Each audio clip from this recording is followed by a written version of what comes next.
2. Hey everybody, welcome back to the Pylon Show. This is episode number 93. I hope you guys enjoyed last week, a wonderful episode put on by Rotterdam with some EU guests. Really, really great. Thank you again for that, Roddy, and everyone who came on and gave that a watch and came on the show. This week, we have a really cool episode I've been wanting to do for a very long time, and that is an episode about health and gaming, which is why I have three of the very healthiest gamers here. I couldn't really get Zest and Harstom on the show this week, so this is the rest of them, right? So this should be a lot of fun. Let me go ahead and introduce you guys. Neuro, you are right up near the top of guests on the show for appearances. How are you doing? I'm doing extremely well. The sun is shining here in Seattle, which is a blessing. We try to savor every millisecond of sunlight that we get in this location. Really excited about this episode in particular, since one of the main things that is a focus for me, not just as a StarCraft person, but as a streamer, is to take good care of my body, because I notice a massive difference in my happiness and my performance when I take a bottom-up approach with health first. That's physical health and mental health, and then MMR is going to be better. My humor and wit, my critical thinking is all better. So this should be a fantastic episode. Yeah, looking forward to it. Also have TLO on here. Definitely someone who I think was taking health seriously within the StarCraft II pro gaming scene before basically everyone else. And another person who's been on about 50 million episodes of the Pylon Show. How you doing, buddy? Always good to be on the show, and yeah, just looking forward to talking about this. And it's very interesting that it's all Zerg players on the broadcast. And you mentioned Protoss players, but would you really invite any of the Terran players to this? Just my 2 cents. Damn, think about that for a moment. We don't have any ripped Terran players, do we? I'm trying to think of somebody. No one comes to mind. It says something. There's different personality traits amongst the races. All right. We also have ViBE on here, my personal savior as far as health goes. How you doing, ViBE? I'm doing pretty good, man. Thanks for having me again. It's always good to be on here. And for me this year, I've in probably February, I really started getting crazy into calisthenics. So that I'm all about that now. It's really fun. Yeah, can't wait to talk about all that, guys. But first, let me go ahead and talk about our sponsors and everything. First off, a huge news for our Patreon. Our Patreon went up, and we hit both of our goals, which we're so happy about. The first goal, of course, was to get Korean Pro Gamer on here with a translator. So I'm going to go ahead and get that started. Not sure exactly who's going to be on the first one, but if you guys like that type of episode, we'll have more. So thank you, everyone, for that support. And our second goal, the one of having Tasteless on. I just checked the page because I didn't check it until right before the show, and we're like, oh my God, we hit that goal too, which is just fantastic. So Tasteless, he doesn't even know it yet. I'll give him a call in a little bit. I'm sure he's still asleep, but he's going to have to wake up pretty soon. Pretty early in one of these coming weeks. So we're going to finally have Tasteless on the Pylon Show. Thank you, everyone, for your support. If you'd like to support the Pylon Show, first off, really, we're overwhelmed with people helping us out here and keeping this show going, everything. We love it. But check out patreon.com/The Pylon Show, and we'll try to get some other great stuff coming in the future. But I'm very excited to have some Korean pro gamers and Tasteless on the show finally. All right, and moving on from that, please go ahead and check out thepylonshow.com. This is our website. It has everything Pylon Show related. If you want it in a podcast form instead of watching it live on Twitch or on YouTube with any VOD, you can check it out there. This is where you drop your Patreon question and answer questions. This is where you can find show notes that will elaborate on everything that we talk about. It basically just has everything, even a countdown timer for when the next show is, if you're ever wondering about that. That is thepylonshow.com.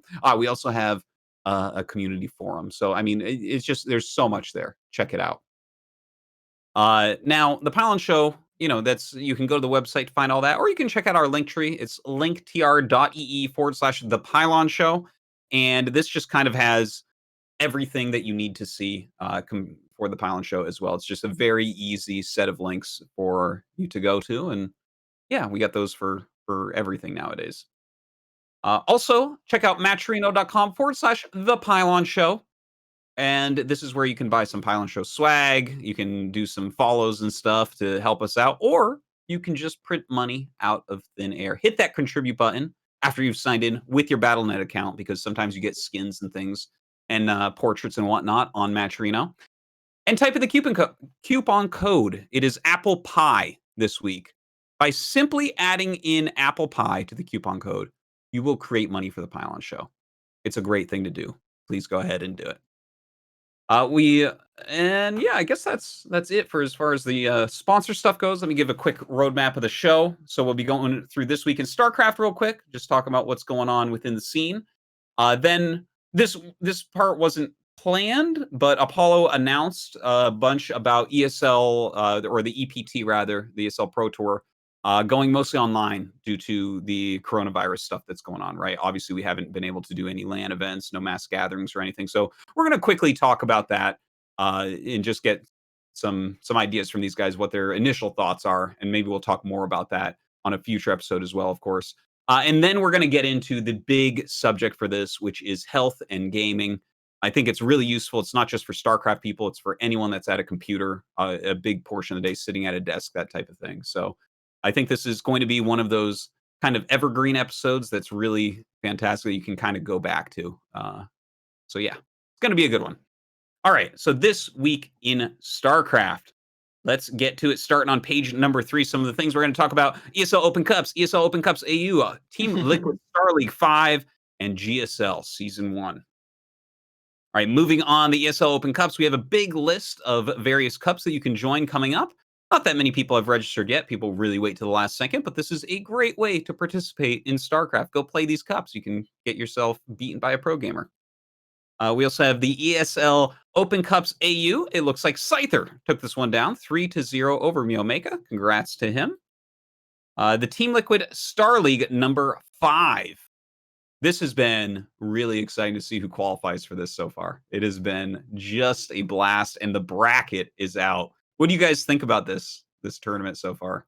Oh, I mean, I guess I go first. So I'm super excited when I found out first about that this is happening again. I couldn't have been happier. Like with ESL taking over StarCraft and ESL and DreamHack, and then now Team Liquid like bringing back a tournament from such a legendary tournament from the past. Mm-hmm. Like I really feel like right now we're living in the best timeline of StarCraft that we could possibly hope for in 2020. Yeah. Right? So it's gonna be really cool. I'm involved in the tournament, and we are definitely gonna try to make this one to remember. And I know there were like some issues early on about a few things, but I think overall it's gonna be a cool tournament. Yeah, no, it looks amazing, and there's like so many really good storylines in there as well. Like DRG qualifying right off the bat, that's amazing. The run from Future through the lower bracket, that was so fun to follow. It's going to be a great tournament. There's no question about it.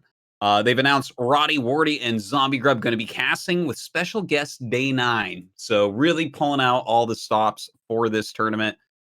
Check it out over on teamliquid.net. Yeah, I think it's such a nice mix of like really people you expect there and a few people that are kind of question marks where are they gonna even win a round or not? But it would be cool if we could have some like hero run of somebody. And double LM, by the way, which is fantastic. Mm-hmm. I'm also really excited too for the grumpy tweets and Reddit posts about what server the matches are played on too. That's been a recurring theme. It can be a pretty big advantage or disadvantage, and there are people from all around the world in this tournament. So let's just say for the main tournament, things are a little bit more clear, and I think there's not going to be any further issues. And if anybody's going to complain, I think we know which kind of color code. Yeah. That was really funny actually, watching some of the Twitter drama go on about like, oh well, you're from Ukraine, so we have to play in the Europe server for the NA qual. Sick. All right. Yeah, that's you can thank whoever started that. But I just want to give a big kudos to Drogo's meme tweet about that. I really enjoyed that. Yeah. But at least we got a good content out of it. Yes, for sure. It is a super hype tournament though, guys. Definitely make sure that you check it out. It's starting really, really soon. So yeah, May 16th, in fact, which is like 2 days away. Oh my God. All right, moving on. GSL. We are done Group C from last night. It was actually a very entertaining group, I would say. with Parting and Trap coming out on top. Bunny and Sue not quite making it through. Lots of what I think most people consider upsets there.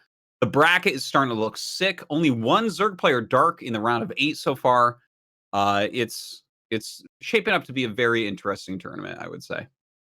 All right, moving on this week in StarCraft ESL Cup Korea. We had Stats 3-1 over Scarlet, with Zest and Special both making the top 4 as well. Congrats to Stats and Scarlet for that finals. We also have the ESL Cup EU. Hero Marine wins once again. How many cups has he seriously actually won at this point?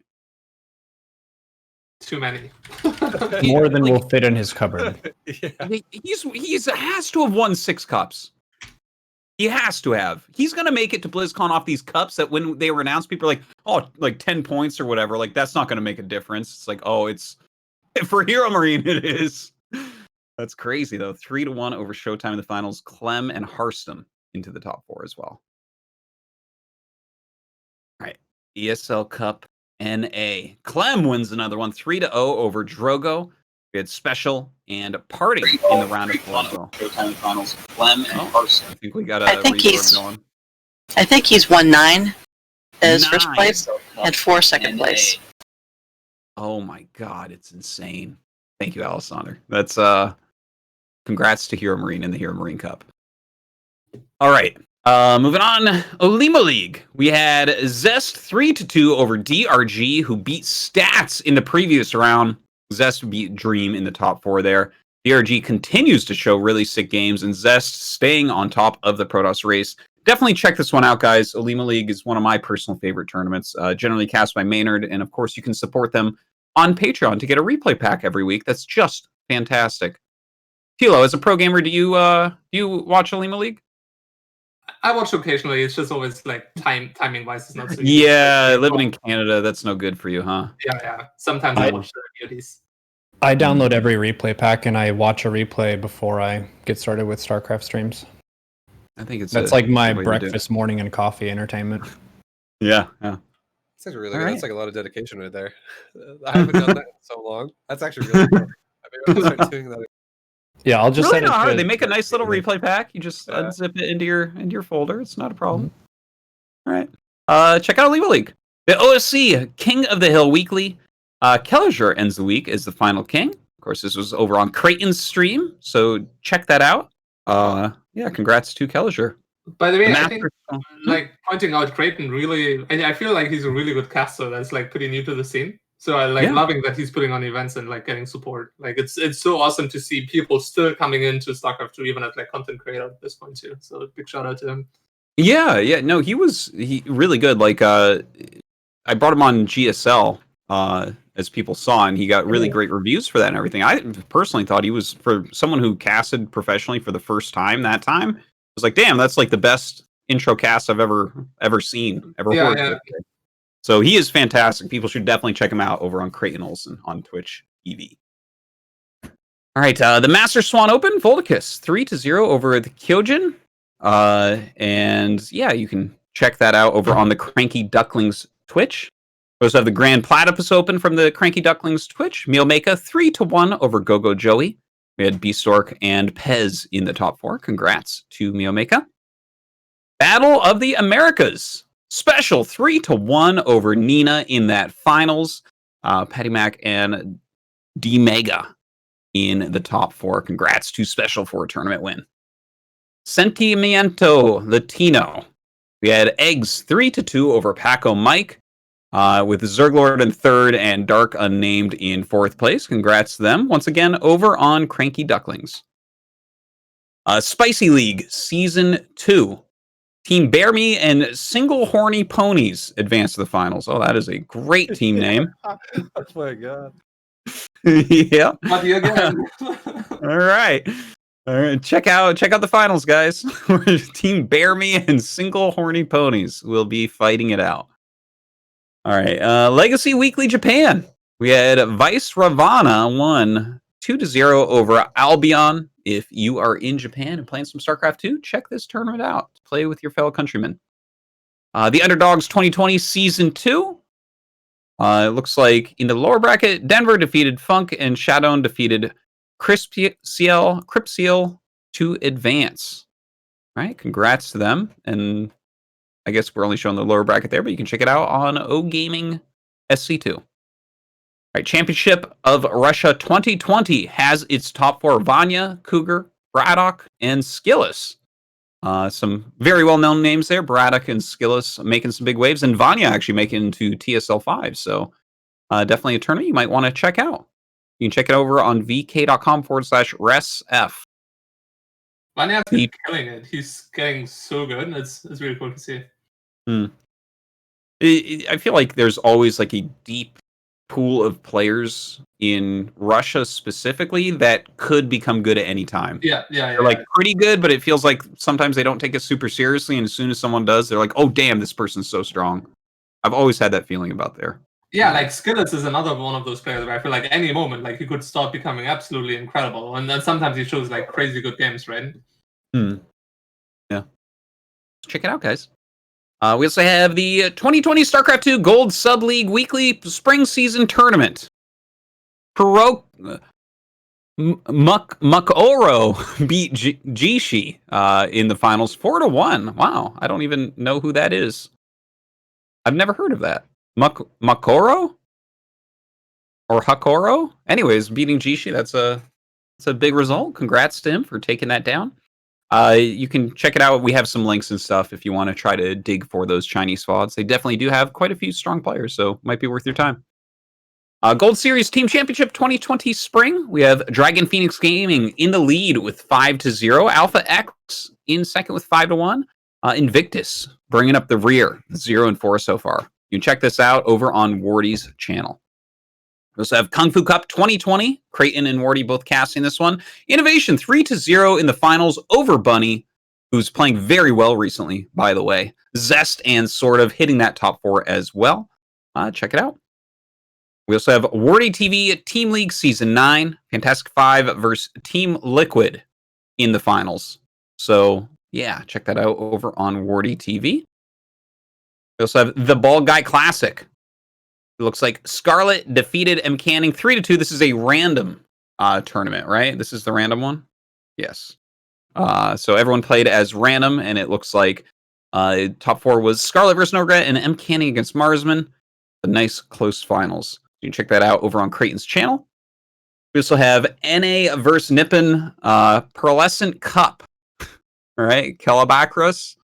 3-2 over Starkiller in the finals. Check it out over on the Alpha X channel. Pizza Pie Biweekly Season 3 Special 3-0 over Nina. Wins his second pizza. Beating Nina in the finals of 2 tournaments this week. Congrats to Special. And where is our boy? Where's Starkiller? Oh, he didn't play this week. Oh, all right. Well, still, he's climbing up the ranks. Special is. That's good at 2. But still 19 pizzas away from the champion. We also have Some Drunk Canadians' first ever winner chicken dinner. Playing StarCraft II? Awesome. Hungry? Good. Like chicken? Even better. Take a shot at winning a chicken dinner or whatever you feel like eating up to $30 delivery. All right, so kind of like the Pizza Pie Biweekly, you want to win some more food? Check it out. It's going to be on May 16th at 2 p.m. PDT over on Some Drunk Canadians Twitch channel. All right, we also have Afreeca World, Solar, Hurricane, Zest, and Cure going to be battling out in number 59, cast by Falcon Paladin and I, but I is not me. Laughing Games, there we go. I guess he submitted it and decided that he would be reading it on the show. Yeah, check that out. It's going to be on AfreecaTV.com. We also have the Alpha SC2 Team League Season 16. The registration is still open. It's open until May 20th. So if you want to play in that team league that has 4 different divisions, including pro, semi-pro, amateur, and rookie, yeah, go check that out. Corporate Esports Association. The 2020 Grand Finals is coming after claiming victory for their fallen comrades. Microsoft Macrohard will be up against the 3-time champions Alexa 12fool. These are just great names in this league. All right. On the other half of the bracket, we have OK Googler versus Amazon Painforest. It's so corny. I love it. These are dad joke names. All right. So check this out, twitch.tv/CEA_SC2. It's cast by Fear Dragon Zombie Grub, and lots of good fun there. Lots of top companies throwing their hat in the ring and fighting out in some StarCraft II action. All right, we also have the Collegiate Series from the CEA, which has a ton in sponsorships. Of course, Toby from Shopify helping out with this really a lot. It's super cool. $25,000 in scholarships overall. Cast again by Fear Dragon and Zombie Grub. You can check it out over on cea.gg. We also have the Fluffy Boom Cup Resurrection. Fluffy Boom Resurrection returns May 23rd, 2020. All players play through 7 rounds and will get seeded versus various players. After all 7 rounds have concluded, the 16 players with the highest score will advance to the playoffs. All right, check that out over on BoomTTSC2 on Twitch. The Pig Show. Episode number 13. It looks like he gave an interview to Cyril, which is not something that you get every day. Well, if there's a big tournament, you get an interview with Cyril from Smix, but here's one of Pig doing it online. So definitely check that out. It should be over on Pig's YouTube and probably his Twitch as well. Yeah, if people didn't listen to it yet, basically going to bed early and getting rest is the key to being a champion. Cyril said so. Damn. Yeah, we'll talk more about that very shortly here. All right, this week in Brood War, we have the Brood War G's Weekly. DeWalt over Bonneth in the finals. 2 of the very best Protosses from Europe fighting it off. Looks like Scan made the top 4 and someone named PGP. Not sure who that is, but congrats to DeWalt for a strong tournament victory. We also have At You, number 40, Shamtu's tournament. Eon Zerg takes down another one, 2-1, again over DeWalt in the finals there, with Terror and Tech making the top 4. And then we have the STPL. That is the Shinon Tank Pro League. It is a team league run by Kix, and they are looking for maps, crazy maps generally. There's a thread over on teamliquid.net, so help them out if you would. We also have the Undermine podcast, episode number 41 at makingcomputerdothings.com. We've had these guys on the show, Sanko and all. This is a podcast about Brood War AI stuff. And it's pretty cool. Also, it says here that Schnail, which is the Brood War bots, I did end up playing against those, and there's a VOD on YouTube with that and everything. They're pretty darn strong. They have ranked play now available, and it looks like there's going to be a replay contest. So if you want to play against the bots and get your replays casted by none other than Rapid, definitely check that out and send in your replays at makingcomputerdothings.com. Okay. That is this week in StarCraft.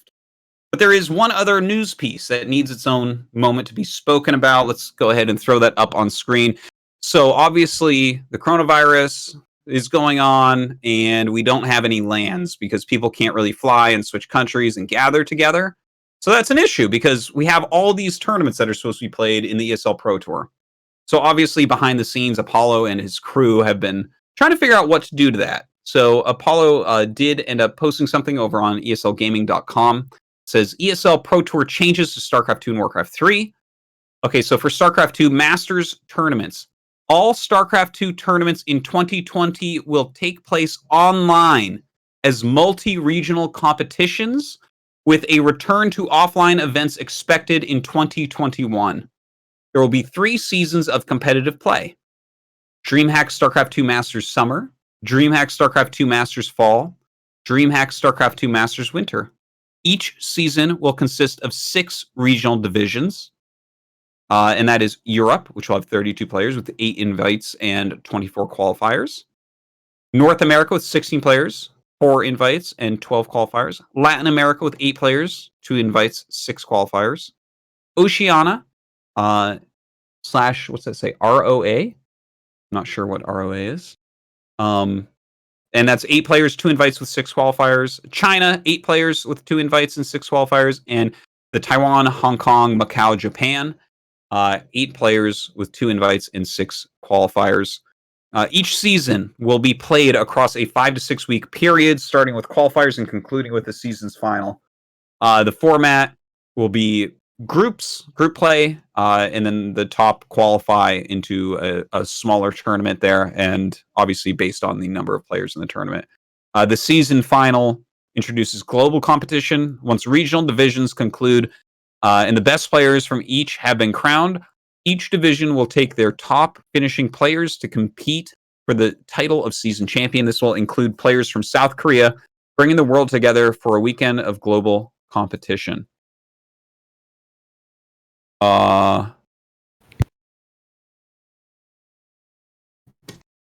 Okay, hold on. So this part I'm a little bit confused on. Like, they're bringing South Korea into that? That's the season finals. Okay, so that's just going to be like a final tournament, I guess. But that's not like the World Championship, right? No. So after each section of each season, there will be a global finals. So we'll have that happening 3 times, basically, before the global final. Okay, that makes much more sense. That threw me off a bit. Okay, so it showed we have the graphic for ESL Pro Tour, like what it's going to look like, the dates, like qualifiers for the summer are June 10 through 21st. Season break will be 4 days in the end of June. Then the fall, so on and so forth. As originally designed, 36 players will travel to IM Katowice in 2021. The slot distribution will be split between the 7 global regions into round of 24 or round of 36 allotments. 5 players will earn direct qualification through winning the various seasons. That's IM Katowice, the 3 GSLs, and Global StarCraft II Masters 2021 to be decided.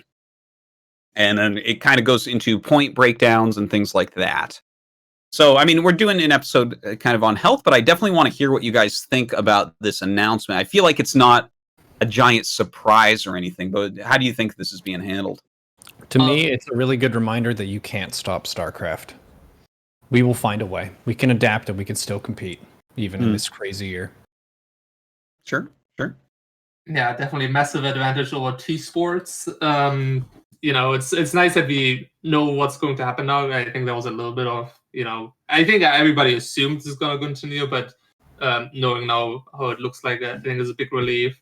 There will always be some controversy about like how many slots belong to what region. Really, do we have a player that deserves to be at the global finals from like one of the weaker regions? But the reality is we're just in this situation.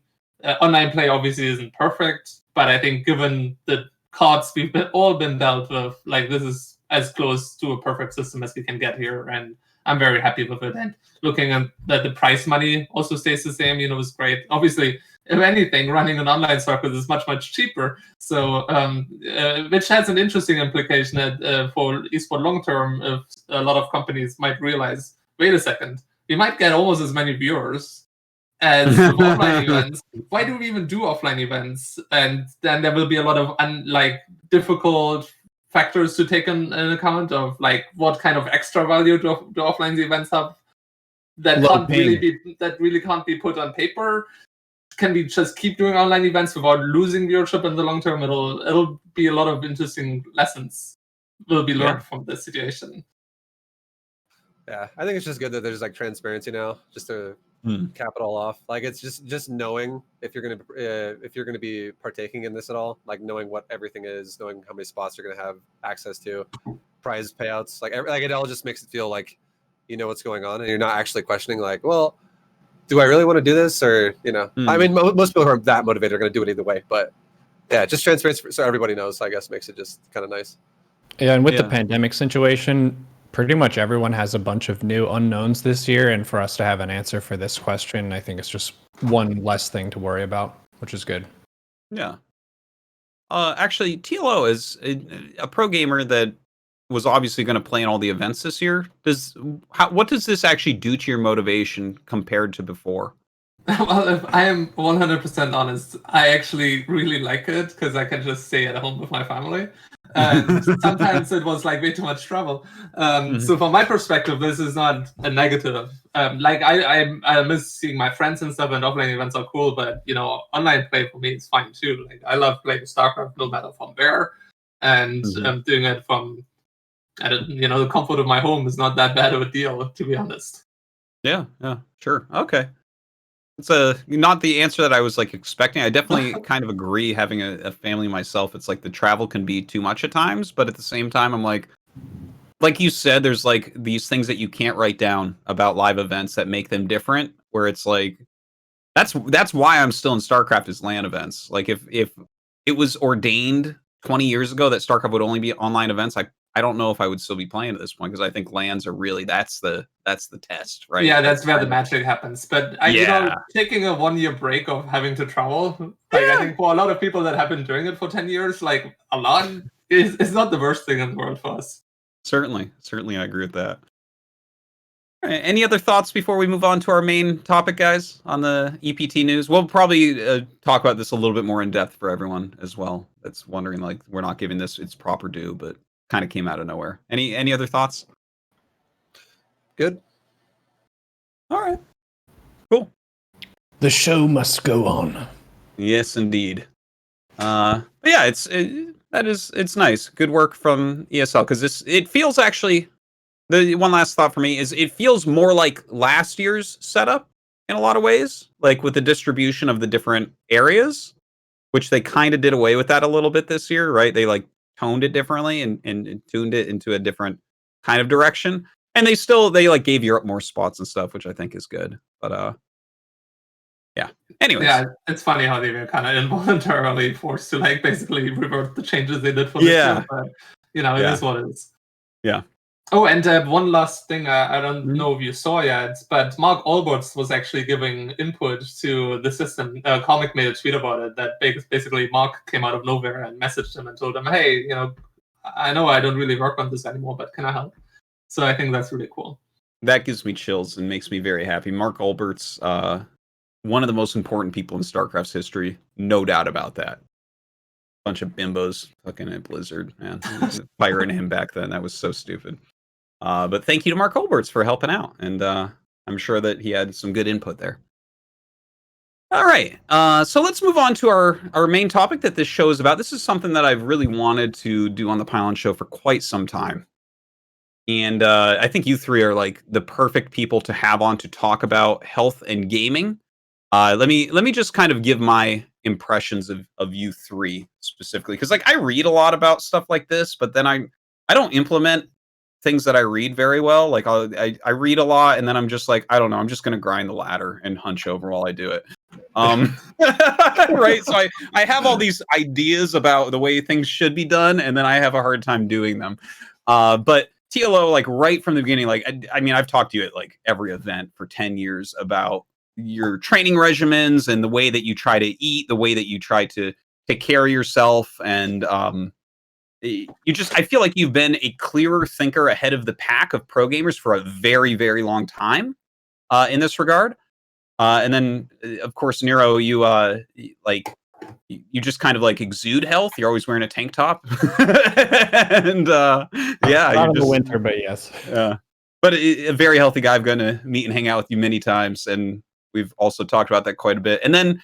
ViBE, you were on a show. Which show did I have you on that afterwards I talked to you about my health issues? It was the last one I was on. It was with Drogo Special. We were talking about. I don't think it was the Bronze Jam one. I think it was the one after.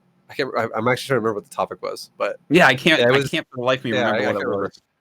But anyways, like you mentioned something about like health and stretching and whatnot. So I actually messaged you afterwards because I've been gearing up and like playing more and more and streaming more and more and like really taking my StarCraft practice more seriously. And I started to get a lot of pain in my arms and whatnot. So I actually messaged you about it, and you linked me to some videos. And like now, like basically you told me about like the ulnar nerve and putting too much pressure on your elbow.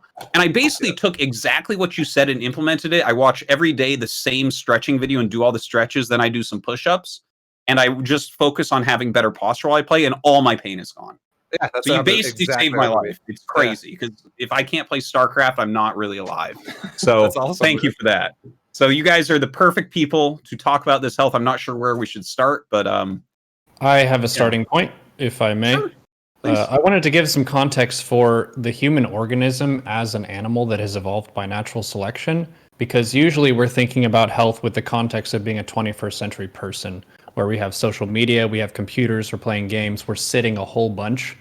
But in terms of how our bodies are formed, this is not how most humans have existed over the course of history and prehistory.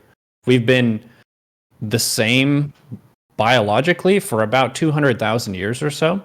Standing bipeds, hunter-gatherer societies, we're in tribes, we gather berries and nuts, things that we can eat. We track, hunt, and kill animals, and we do that on a daily basis to get by, which involves a lot less time in chairs than we spend now. So a lot of people think of idleness as a recovery activity, like by not moving, you're healing faster, you're not putting yourself at risk.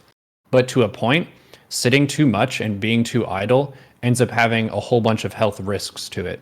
So a key theme here when you're thinking about your health and self-care involves being a moving, breathing animal that needs its own exercise. If you have a dog, for example, oftentimes they'll get angsty and grumpy and moody and stuff if they don't get their exercise. We're the same way. And it's not obvious to us. We get upset because we don't take care of our bodies, but we don't identify that. And then we lash out at other people about random shit that isn't really the core of the problem.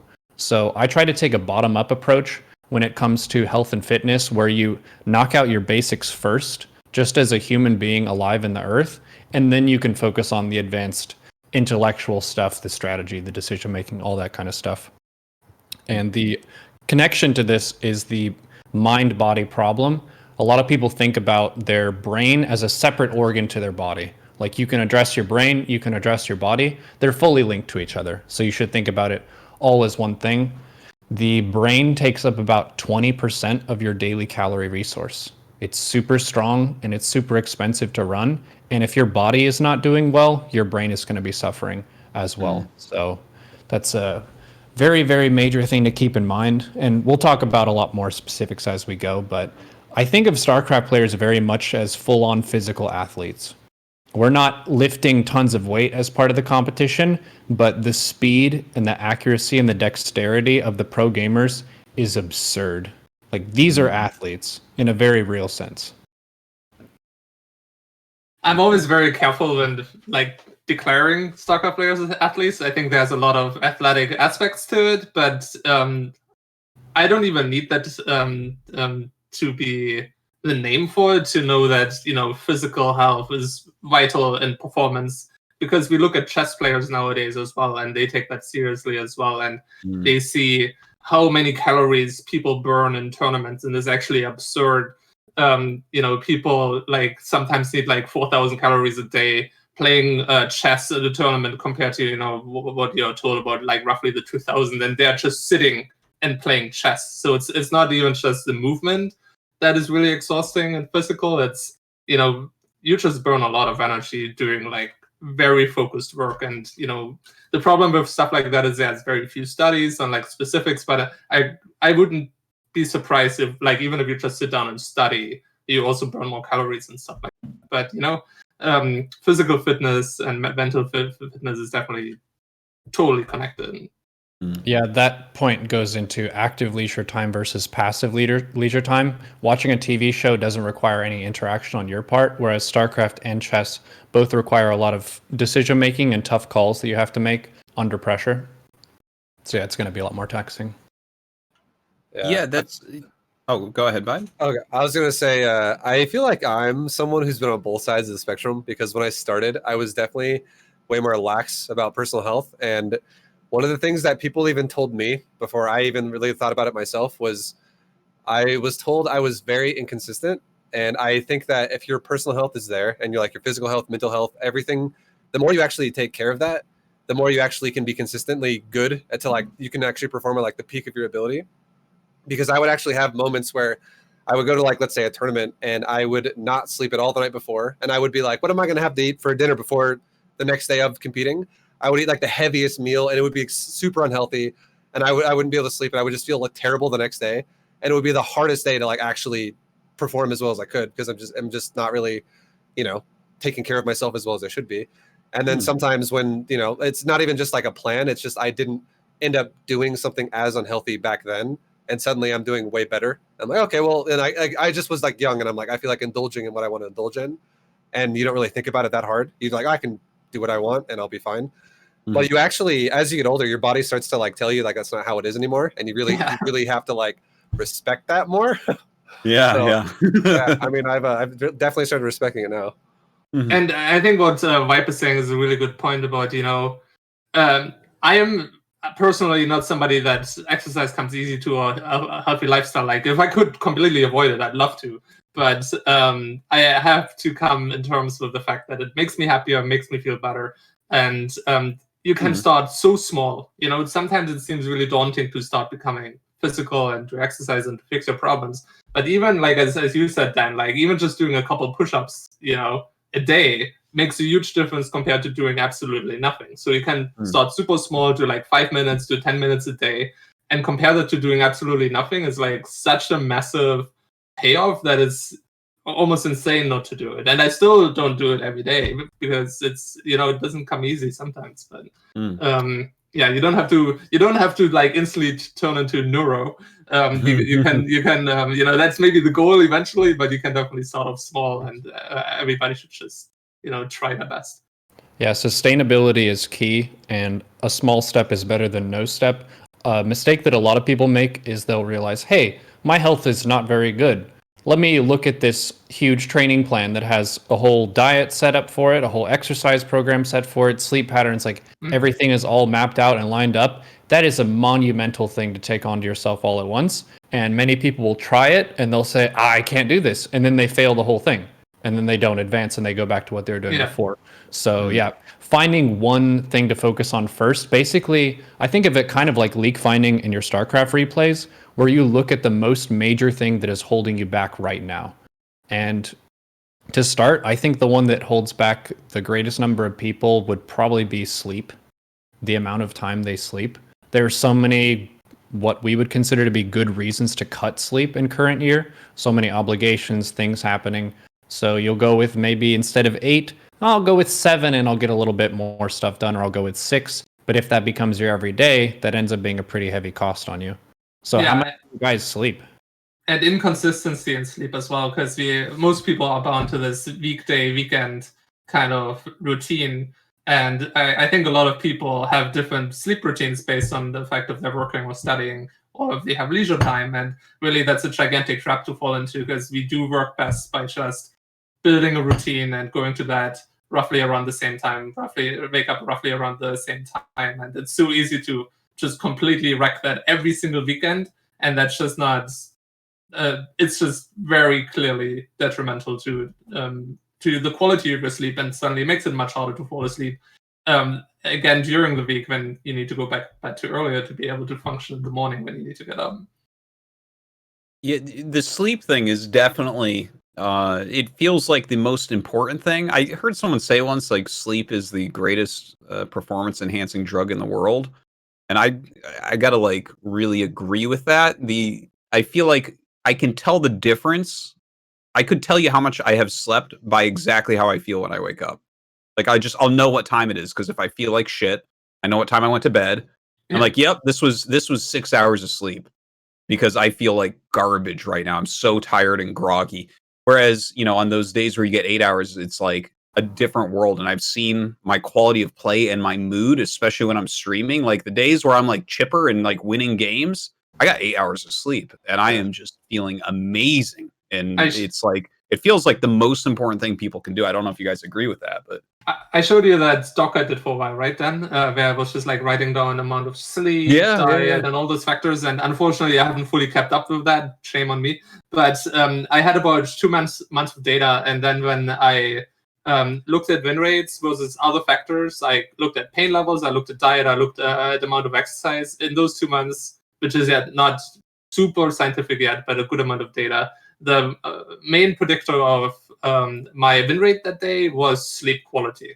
And for me personally, it was the closer I was to around 8 hours of sleep, the better.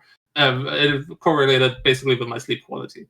And sleep is massive, and sleep connects. Sleep is so connected to all these other things too, like diet and exercise. But if you can push sleep to a good place, everything else can, become so much easier. And somebody in chat was asking about how much should I be sleeping. That's one of those things that's super difficult when it comes to this whole conversation, because everybody has a very different body. Like, there's people that get fine by with 7 hours. There's people that need 10. There's people that need 9, that need 10. The most common human range is between 7 and 9. But that's one of those things that everybody needs to figure out for themselves. Which isn't easy. You need to learn to reflect on yourself.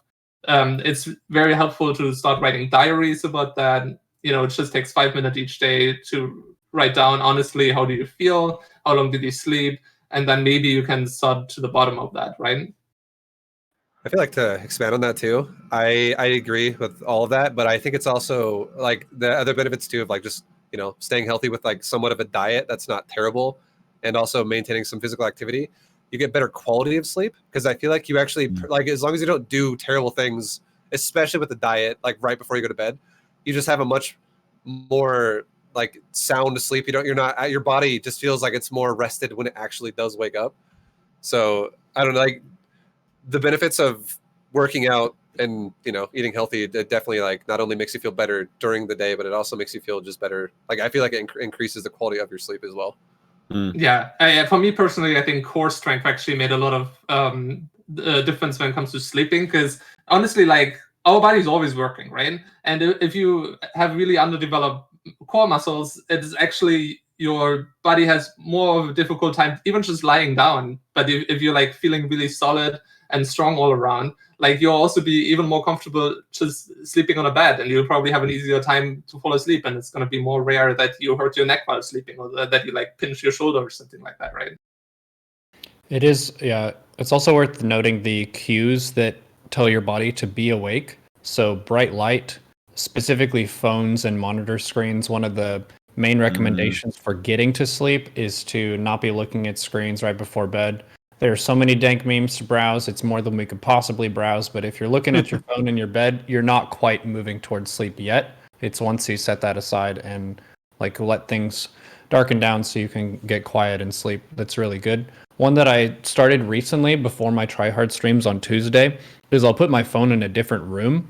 Yes. So in the case that there's someone like mowing their lawn outside and it wakes me up, I can go back to sleep. If I get woken up by something, I open my phone, there's Discord, there's something that requires my attention, then I'm awake for 30 minutes, and then it takes another hour or so to fall back asleep. And that really impacts my whole day. So yeah. Just phone in separate room is very OP. Yes. And I've been doing phone in separate room a long time, and I had exactly the same thing where if I woke up and looked at my phone, it was fucking over. I may as well just get up and start the day. But if I don't have my phone there, I can't look at anything. I'm just laying in bed. I'm like, okay, that's it. Yeah, I'm a big disciple of CGP Grey when it comes to that. He's a YouTuber and blogger. Hello Internet. A lot of people here are probably gonna know him, but he always says, "Don't trust the human. You can only trust the system." And I think there's so much truth to that. If your phone is right next to you on the bed, it's so easy to just grab it. So what do? You just remove it. you deny yourself that option, and suddenly it becomes so much more difficult to do that. And you're going to be able to call yourself out. Wait, did I really just get up and walk over to my desk, go to the other room to pick up my phone and then browse memes? I'm an idiot, right? Like you have like a couple seconds time to like think about what you're doing, and then suddenly it's not that difficult, right? And also, not just light, what Neuro is saying about phones. A bright light is obviously terrible, but you're also instantly assaulted with like all the things that are going on in your life with your phone, right? Like most of us obviously working from home now, or almost everybody's getting emails or has Slack or whatever, or like even just like other things going on in your life. As soon as your phone is open, like this whole window with all the bullshit that you have to deal with suddenly opens, and it's very easy to start thinking about those things rather than trying to get some good rest. Yeah, I always found also just knowing what time it was could mess me up, because then I start doing math. I'm like, oh, I've only been asleep for 4 hours, and like I need to get up in 2 hours or something like that, which is not helpful. And I want to mention one quick thing with that, because I know people like to do things like browse the internet before going to sleep. What I did to change this, I started like maybe 5 years ago, is I bought a Kindle because they're like like an iPad or a phone shines a light into your eyes, and then like the Kindle models like shoot light from the sides into it, and you can make them like really dark, like so dark that you can barely read it in the darkness of your room. And that's what I use before bed, and it helps so much. But don't buy a new Kindle, because the new Kindles are like fucking flashlights.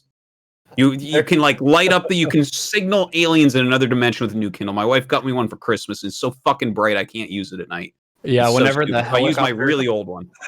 if there's a helicopter that's on a search and rescue mission and the big huge light goes out, there's always a Kindle in the back that they just bring out and they shine it down. It's that new Kindle, man. It's that. So disappointed them for that. But there was a technology that I heard of, and some people say this is a conspiracy theory or whatever, like ancient aliens, but there was a way that people could read information that was documented before there were screens. I think they called them books was the title for it, and it was on paper. They used ink to document those down. There's no brightness for that at all, and you found one of those, you could also read that potentially in bed. You could. I don't know where you'd go about getting one of those though. Yeah. I think that's especially in Korea, everything is technology there. Yeah. That and LAN support for online games, those technologies are just lost. Yeah. Do books have LAN? I don't think so. Okay, so sleep. So we're kind of like focusing on sleep here, what to have in your bed and anything. Do you guys, I mean, this is kind of a weird question, but I saw Todd actually tweeting about this, and then I learned something completely new, that apparently humans are not supposed to sleep with pillows.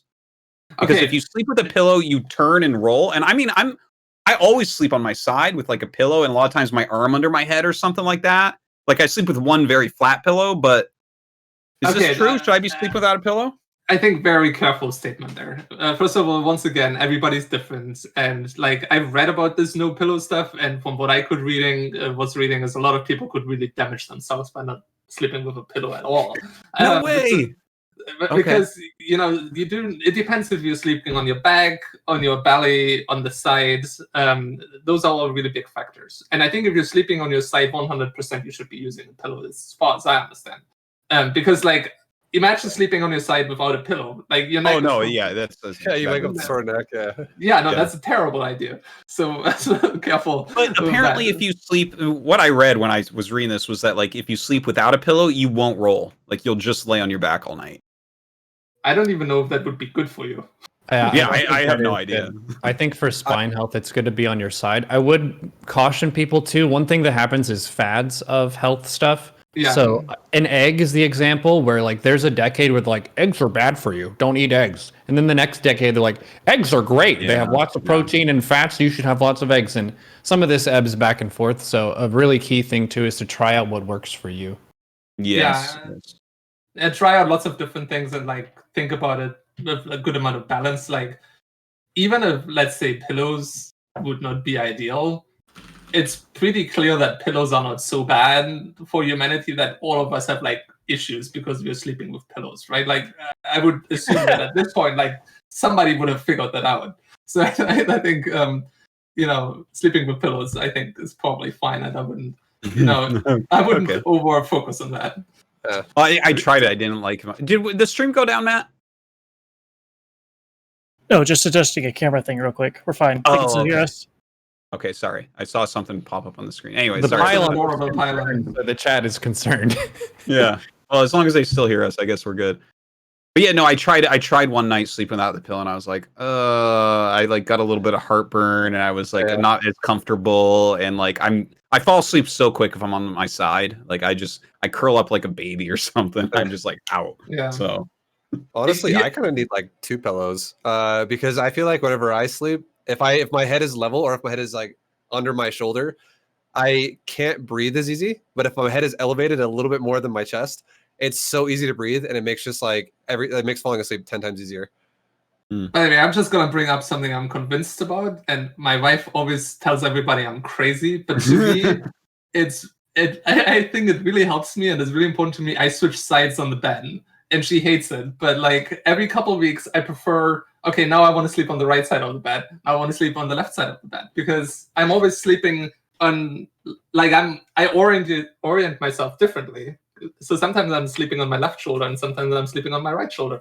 And it just makes sense to me that sometimes I want to switch that up. And also, I read technically that I think if you're sleeping always on the side of your heart, that can be bad, but I'm not like super aware about the science of that. But it would make sense to me because your body is not completely symmetrical, right? Oh. So maybe you want to balance out the sides you're sleeping on if you're a side sleeper. Just my 2 cents. I'm not a scientist. But wait,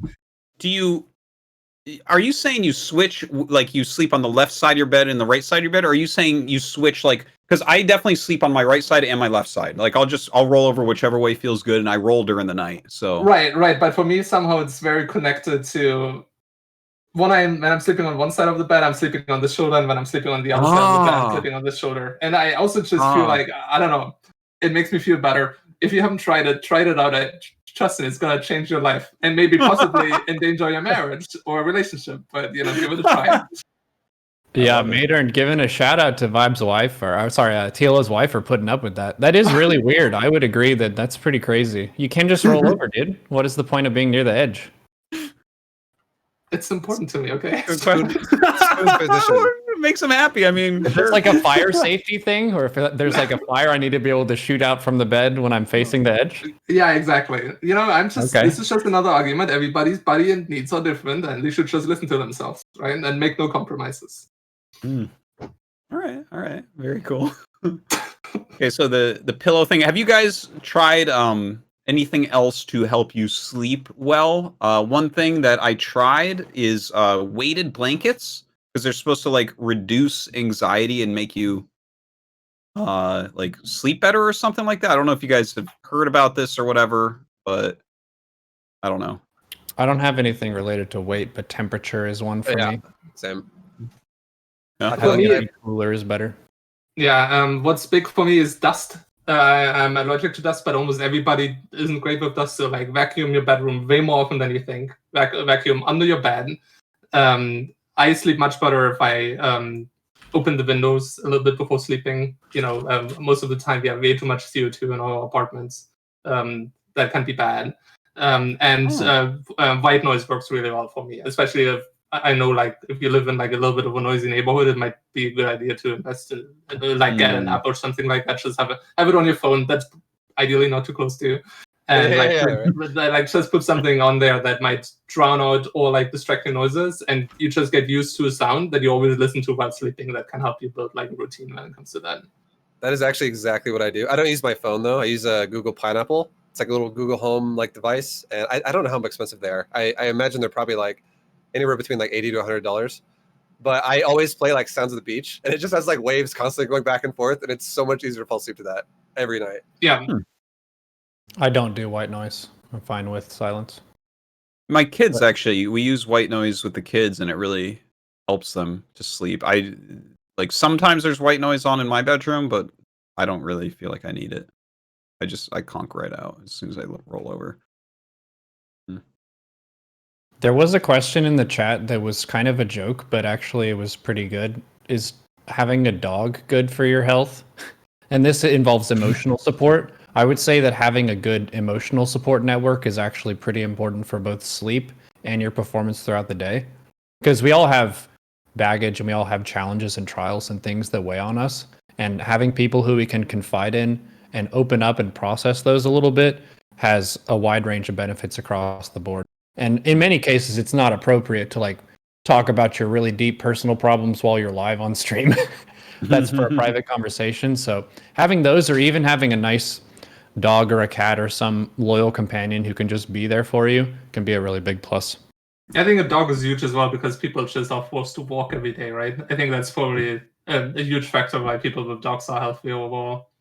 And then also you can afford a dog, so you probably have more wealth as well. But yeah, dogs are great.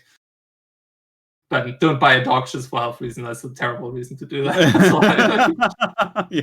Buy a dog because you want to have a dog. Very true. It's very true. Like, people with families are happier. I'm going to have kids now. All right, let's go. I'm going to fix my relationship by marrying. I read that marriage is like, people that are married have a longer life expectancy. Time to get married. Yeah. Okay, any other thoughts on sleeping specifically? Do you guys have a routine when you get up that is consistent? Because I think that helps with momentum. Because whenever you're waking up, your energy is lower usually initially, and being able to follow a pattern, I think costs less energy than how to think up new moves for your day. That's very true. And also, one more thing actually comes to mind. I always have water next to me at bed. I think that's vital. Like, I actually, at this point, it's maybe a bit of a weakness because I can't even sleep if I don't have water next to me in bed. But that's actually relatively easy to fix because it's not hard to obtain water. But it's I guess I'll lead maybe into another topic like hydration. We often get hydrated while sleeping. Obviously, you don't drink water while you're sleeping. So if you just wake up for a moment in the middle of the night or right in the morning, just having water right there to me is extremely helpful. Yeah, that's the first thing I do. So I either wake up naturally or my alarm goes off. I get out of bed, I put my contacts in, and then I go drink a lot of water. Yeah, that's a pro move right there. The as far as water goes, actually, Todd recommended some health book to me. I forget what it was called. It was by Aubrey Marcus, but he said in it that like you get slightly dehydrated at nighttime, so you should drink water as soon as you get up. Yeah. And the way to get your electrolytes back in would be through like something like sea salt. It's like what Gatorade pretends to do, but like, so what I do every single morning for the past couple years is I get like a big thing of water. This is my regular water thing, and I just like fill it up with water and put a pinch of sea salt in there and like some lemon or something. And just shake it up and drink it. And like, I crave that every morning. As soon as I get up, as soon as I get up, I brush my teeth because I don't want to drink scuzz mouth. But then I drink that, and it's just like, it's really nice. I don't know. Yeah, no, that's great. That's you're doing everything right when it comes to that. I haven't tried that, but it's a really good clue if you like what your routine is, and your routine is probably good. I just have water straight up room temperature. But if you like the lemon and the salt and that motivates you, then hell yeah. Yeah. Another way to just get salt is often also through breakfast, right? A lot of people have some amount of salt in their breakfast, so you can also just have plain water, have food. But I personally also absolutely love lemon water. So, you definitely can't go wrong with that. Yeah. And it's something we didn't talk about, but one thing that I think I get asked about a lot would be, how do you fix your sleep schedule? My biggest opinion on that, I used to think it was about when you went to bed, but I actually think it's about when you wake up. If you're really trying to fix it, if your schedule is chaotic, it's just all over the place. Because almost every time I would try to go to bed and fix it that way, I would just like feel like, okay, when I fall asleep, I'm gonna just get my hours of sleep that I need, and then I'll be good. But I'll try to go to bed at the same time most days. But I would just find myself like laying in bed for hours or a while sometimes, and I just wouldn't do it. And then I would just eventually get up and be like, well, I'm gonna start my next day because I guess it's already like I'm just gonna like go for it, see how long I go, try to pull an all-nighter now because I can't sleep at all the night before. But as soon as I started always waking up at the same time, I feel like you have like a reset where it's really difficult to get into it at first. Because there will be some days where it's really hard and some days will be easier than others. But once your body kind of establishes waking up at the same time all the time, it becomes easier because you get tired sooner in the night, I feel like. And then that's like I feel like that for me reset it super well. So I always got tired in the same like 1 or 2 hour block of time at night from that point on. It took like probably 2 weeks to get to the stage. But once I got there, I felt super good, just really good. Yeah. When I started doing lots of traveling like 10 years ago or so, I remember Carmack told me a great way to fix jet lag and to get your body on schedule is to eat a big breakfast in the morning and poop. I don't know if that's completely true, but yeah, well, I think a sleep schedule is really important. Like everyone I know is like, oh God, my sleep schedule's so bad right now. It's like rotating through the night. Like I'm up till 3 a.m. But I mean, well, it helps me, I guess, that I have kids because if they let me sleep in all the way until 6 a.m., that's a good day. Okay, so like I'm basically up between 5:30 and 6:30 every single day, which just by about 10 p.m. at night, I'm like, ooh, I gotta start going to bed. For the first maybe 6 years of my streaming career, I was just streaming until I dropped and then sleeping until I was ready, and that was something like a 16 hours of streaming, maybe a couple hours in the evening off stream, and then sleeping for about 10 hours. And that caused my schedule to rotate around the clock. It was consistent in its own way as a more or less 26-hour cycle. I don't know if that was the most healthy, but it did work for me, and it did create the business edge of streaming more hours than my peers. Because when I was a no-name in the StarCraft scene, I was thinking, well, how do I develop an edge if there are already all these good-looking, highly skilled streamers? Well, I can just be online more than they are.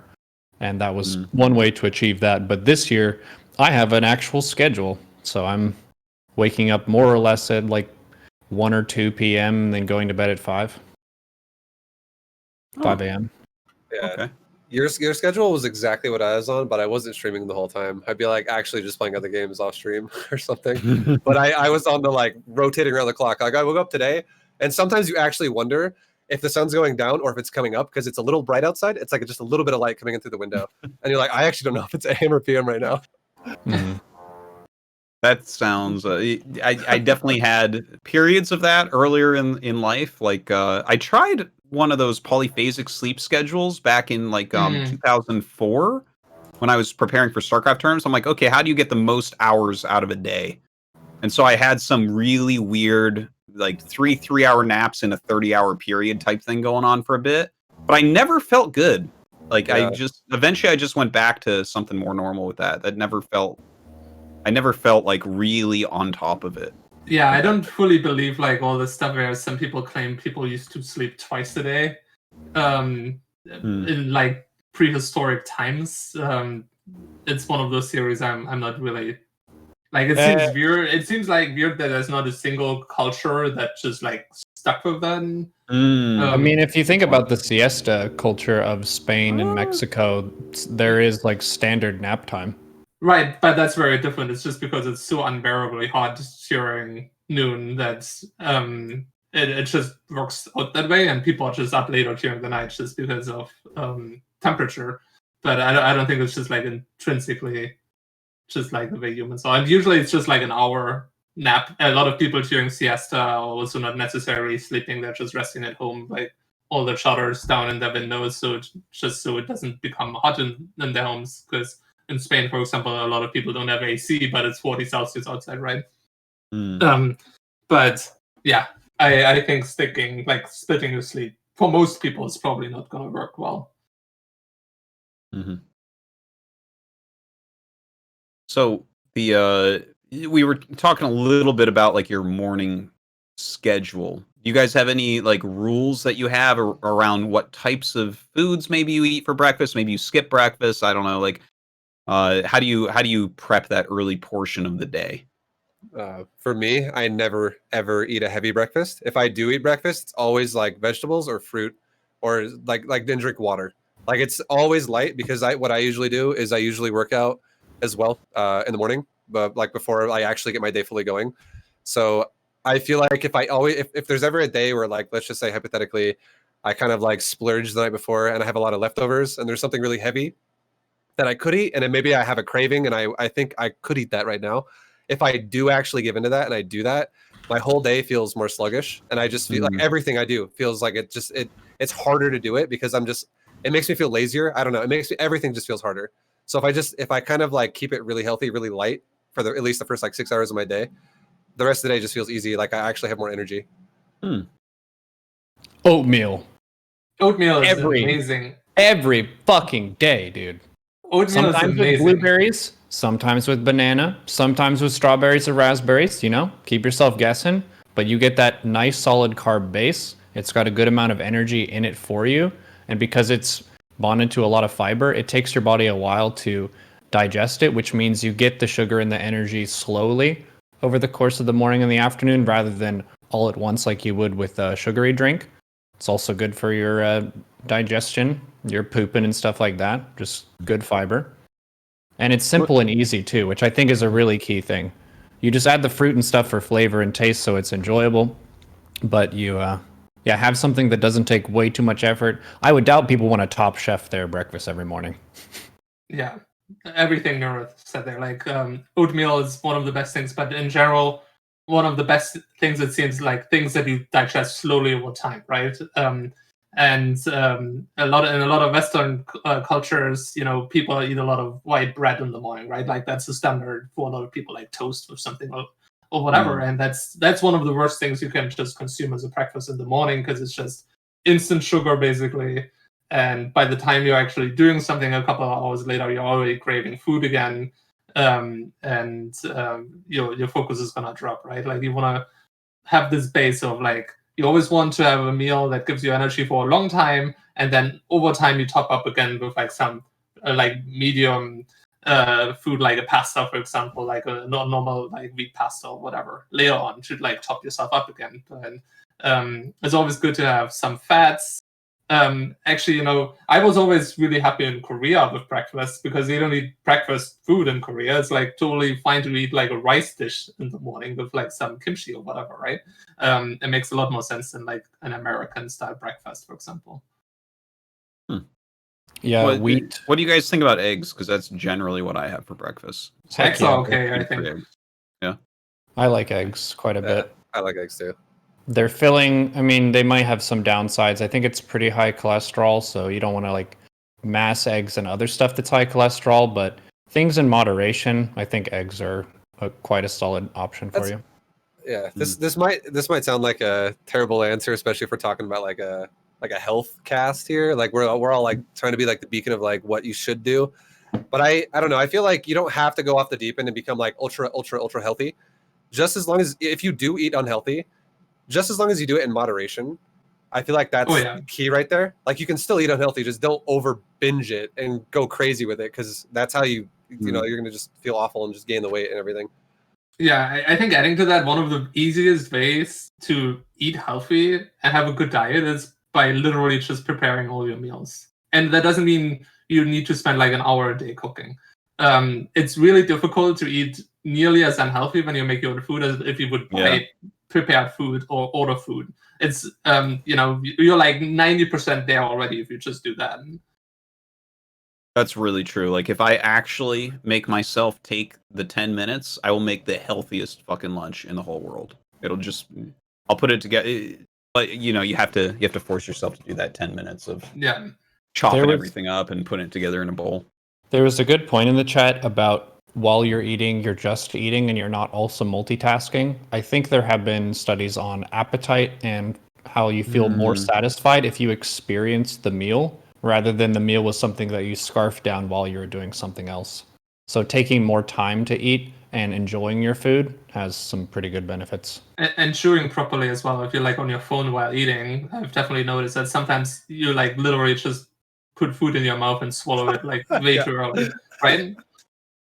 That's pretty much. Sure. Yeah. When I eat lunch on stream, man, they are yelling at me to fucking slow down, because I'm just like, I need to get back on that ladder. Like, that's exactly what I do. I'll just like chew. I'll have like a burrito or something, just like eat it as fast as I can. Yeah, exactly.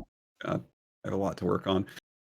For your guys' like morning stuff, do you relate? Like, okay, so you get up at a certain time, you're gonna eat something that whether it's oatmeal or fruits and vegetables or whatever. But how do you get this into doing StarCraft, right? You all kind of play StarCraft for a living. So like, where do you do that transition? Like, are you eating a certain amount of time before? Are you waking up a certain amount of time before? Do you want like your early day brain to be playing StarCraft, or do you wait for that to be later? Like, how do you do this correctly? You go ahead, dude. Yeah, for me, ideally, my ideal morning, and I'm not gonna lie, I don't always stick to it, and things come up. But my ideal morning is I wake up 8 a.m. in the morning, and I give myself 2 hours in the morning for showering, for exercising for 20 minutes, to prepare food, to spend some time, like read up on some things, and then by the time it's 10, I want to be ready to like basically play games on a like, serious practice day, which I like. It's really nice for me. Like I feel if you have the luxury of taking 2 hours in the morning, it's amazing. Gives you time to get some fresh air, stretch, like do all kinds of things. But for me, the success of a day is so much in relation to how well I do in those 2 hours. If I just like fuck off for 1 hour and I only have 1 hour to do those things I want to do, suddenly I feel so much worse and have so much focus throughout the day than if I actually stick to a good 2 hour routine in the morning. Okay. I think mine is I've made mine a lot more relaxed than I used to be, because I used to be very strict about like start times of my stream and stuff like this. So if I woke up late, I felt pressured and I had to do things faster. Or I'd have to skip aspects of what I wanted to do. And ever since I kind of gave myself a break where I'm like, I don't have an official time that I exactly start at, but instead it's like a range. It may be like, so instead of saying I start every day at 3, now it's like I start between 1 and 4 or something like that. So it's still in the same area, but I'm still going to be on for the majority of the same part of the day, but it's like the start time can change. That allows me to do things as I feel I need to on the day, because there are some days definitely where I feel like I just feel it when you wake up and you really feel motivated and you want to do more, like a harder workout. And some days you feel a lot lazier and you're like, I don't want to do much today. And maybe you do like 20 minutes or like 5 minutes, 10 minutes. You scale it, whatever your workouts are, those could change too. Like you could do easier stuff that day or you could do harder stuff. But it's always, I feel like for me, it's always giving yourself like that, the session that you want to give yourself, that it just like, it wakes you up more or less. It gets your brain going. And then you have a shower or something and you just feel fresh to stream. That makes it every day so much easier if you can do that. We do form associations between patterns of tasks and behaviors and different states of being. So if you have a consistent pattern before you have serious practice, I think that tells your body and your brain more so that the best StarCraft play I can do is about to happen. So for me, my schedule is pretty loose. It's basically exactly how ViBE described it for 6 days of the week. But on Tuesday, I'm maximum strictness about discipline and minimizing distractions. So I don't check Discord. I'm not on Twitter. I'm not on Reddit. I'm not doing emails or anything. I get up, I fuel up, I have water, I go run every single time, and then I come back, I make my breakfast, and I have my breakfast and coffee. Usually it's my breakfast while I'm squatting. I do that low squat where your heels are on the ground and you're just all the way down, because that opens up your back a lot for the rest of the day, for me personally. And then after doing that with my oatmeal, just looking outside, I'll look out at the forest and stuff and listen and not really try to think about too much. Maybe I'll rehearse some of the things I'm going to work on for the day for try hard. Like last Tuesday, I was supply block beyond all reason for the entire session. So this time it was like, what are overlords? What if I were to build them in the game? Could I make more units? So I'm just like thinking about that. And once I've had my oatmeal, just doing that, then I'll have my coffee and I'll watch an Elima League game. So I'll just put it on a Zerg POV. All the players in Elima League are better than I am, so even if they lost the match, it's still going to be a fast rhythm and tempo where I can really get jacked in for the flow of the game. And then I'll do aim booster and some other stuff and get started and ready to go. Sometimes I'll do shadow boxing too. It helps me get into a fighting mindset. I think about StarCraft very similar to boxing, where one misstep and you're punched out. There are a lot of situations like that in the game, so having that readiness to block or dodge or counterattack and things like that has a lot of parallels to boxing for me. I want to follow up on what you said there about that sometimes you just take some time only listening. And I think that's also something really important for mental health and stress factors. Is it's so easy to just do things all day, every day, think about the next thing and never take just time to rest. Even just taking 5 minutes and to not do anything and just, even for example, if you take the time in the shower, don't think about like the work you're about to do or like other things in life that distract you, but just experience, feeling the water on your body and like listening to the shower and not doing anything is extremely healthy. And I find it really centers you and can reduce stress in an enormous way rather than always being on the go. And like in this world we live in, I think almost all of us are just like trapped in this routine where we just do things all the time. Yeah, that's called mindfulness meditation most of the time. Meditation gets conflated with a lot of spiritualism, which turns a lot of people off. But in a very basic sense, it's about clearing your working memory. Normally we have stuff bouncing around like, can you believe this happened to that person? Oh, this person talked shit about me. This person needs me to do that other thing. And you have all those different ideas that are circulating around. But by focusing on listening specifically to what's happening around you, doesn't have to be anything in particular. You can stand outside, you hear a truck go by. You think about how fast the truck is going, how far away it is, how big it is. You hear birds, you can guess where they are. You're just aware of what's happening around you instead of chasing the internal lines of thought that are bouncing around in your own head. Yeah, and keep it super basic. It's just like you just like try to be like an animal in the moment, basically. Like, don't bother with like super complicated thoughts that we have all the time in this like kind of complicated, weird society that we live in. We live in the most distracting time period ever. This makes me think, because like I've definitely tried out mindfulness and meditation quite a bit over the years, and I think I saw you post in our little group chat, TLO, about breathing. That's I actually felt like, and this is both a health and a mental health thing, but I felt that last year I had a jump in tournament results when I started really focusing on breathing. Because I found myself sometimes during stressful moments, like tensing and sometimes holding my breath, like during a game, like just like not thinking about it, but doing it. And then I found a way that I calmed myself down was really focusing on breathing specifically through my nose, because apparently, from what I've read, that like actually calms you a bit more because of like I don't know, it does something where if you breathe through your nose, you're going to be more calm than if you breathe through your mouth. Of course, you don't want to be a mouth breather. But when I started focusing on that, I just started like, that'll calm me down in a game really well, really quickly, focusing on breathing. Breathing is huge, and most of all, importantly, diaphragmatic breathing. So basically, like belly breathing, right? Is really important. A lot of people don't know how to do that, and they're just always breathing very shallow, and they're not getting enough oxygen, and they're not expelling enough CO2. So you really want to basically drop your diaphragm and make sure like your lungs really have space to drop and fill them up entirely. And it takes some practice to do that.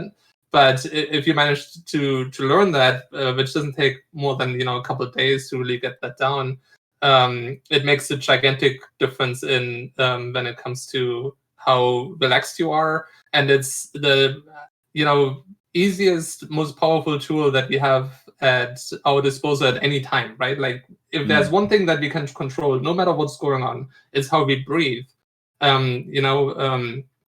If you're in the middle of a match, that's pretty much the only thing you can do with your body other than posture that you can actually do during a match, right? Or that you can do during some other work that is like heavily involved. So breathing is definitely something people should really look into. I would cite the law of the jungle here, in the sense that being big is an advantage in the wild. So for you to be standing up with good posture, your shoulders are back. Standing up is more boss than sitting down as well. So just standing up between games can put you in more of that confident mindset. Engaging with your full torso, like the full volume of your lungs, just getting air into the lungs as though you were about to have to fight a beast or something. Like being in real beast mode, physically speaking, I think helps add a lot of confidence when you're in the heat of the moment. You need to take those initiatives and you're ready to fight rather than to like fall back to sleep and get in bed. Yeah. That's actually a caster trick. If you stand up, you're going to cast better. Because you have more usage of your lungs. And you're more energetic as well, right? Like you're like more engaged. And another thing that's specifically to StarCraft, where breathing can help a lot and where heart rate can help a lot, is StarCraft obviously is very stressful by nature, right? And a lot of times, like, it can trigger basically a fight or flight response in people, and it can trigger adrenaline being produced in your body. And the problem is also nature. Like, usually if you're in a stressful situation, that means you're going to be quite physical. You're either going to be running away, fighting, or doing whatever you need to do in a stressful situation. That probably means your life is somewhere in danger or something needs to be done. And but in order for adrenaline to be transported effectively throughout your body, your heart rate needs to be at a certain level. If not, what can happen is that your adrenaline like stays in your lower intestines, and that's when people start feeling this like crampy feeling in their stomach or feeling sick. How like what many people have experienced in school when they're about to give a presentation or like any kind of public speaking, and that's like one of those like devious like tricks of like modern society, that now we're in stressful situations where we aren't very physical, where our heart rate isn't very high. So in order to overcome that, sometimes you just have to get up, do 20 jumping checks, run around a little bit, suddenly you're going to feel fine. This is kind of silly, but I actually do beat my chest like a gorilla or Tarzan, and I think it helps. I mean, sure. I've seen it.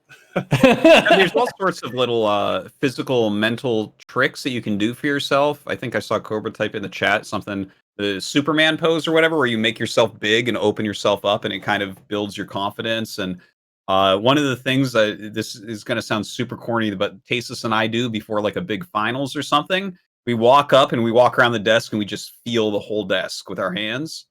And it's just kind of a like, you're getting used to the area.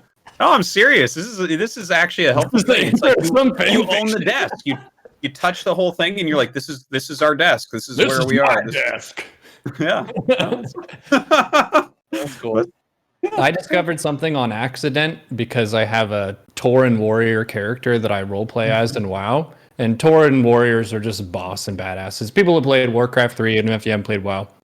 But I was doing the voice of my WoW character while I'm laddering, and my MMR went up by like 100 while I'm pretending. Like I'm trying to be silly and entertain, but because the voice of this character is bold and low and confident and loud, that set my mindset in that same confident mindset. So I'm going for initiatives, I'm hitting timings, I'm being Brand half a ton, Mistrunner, Tauren War, the Mistrunner tribe.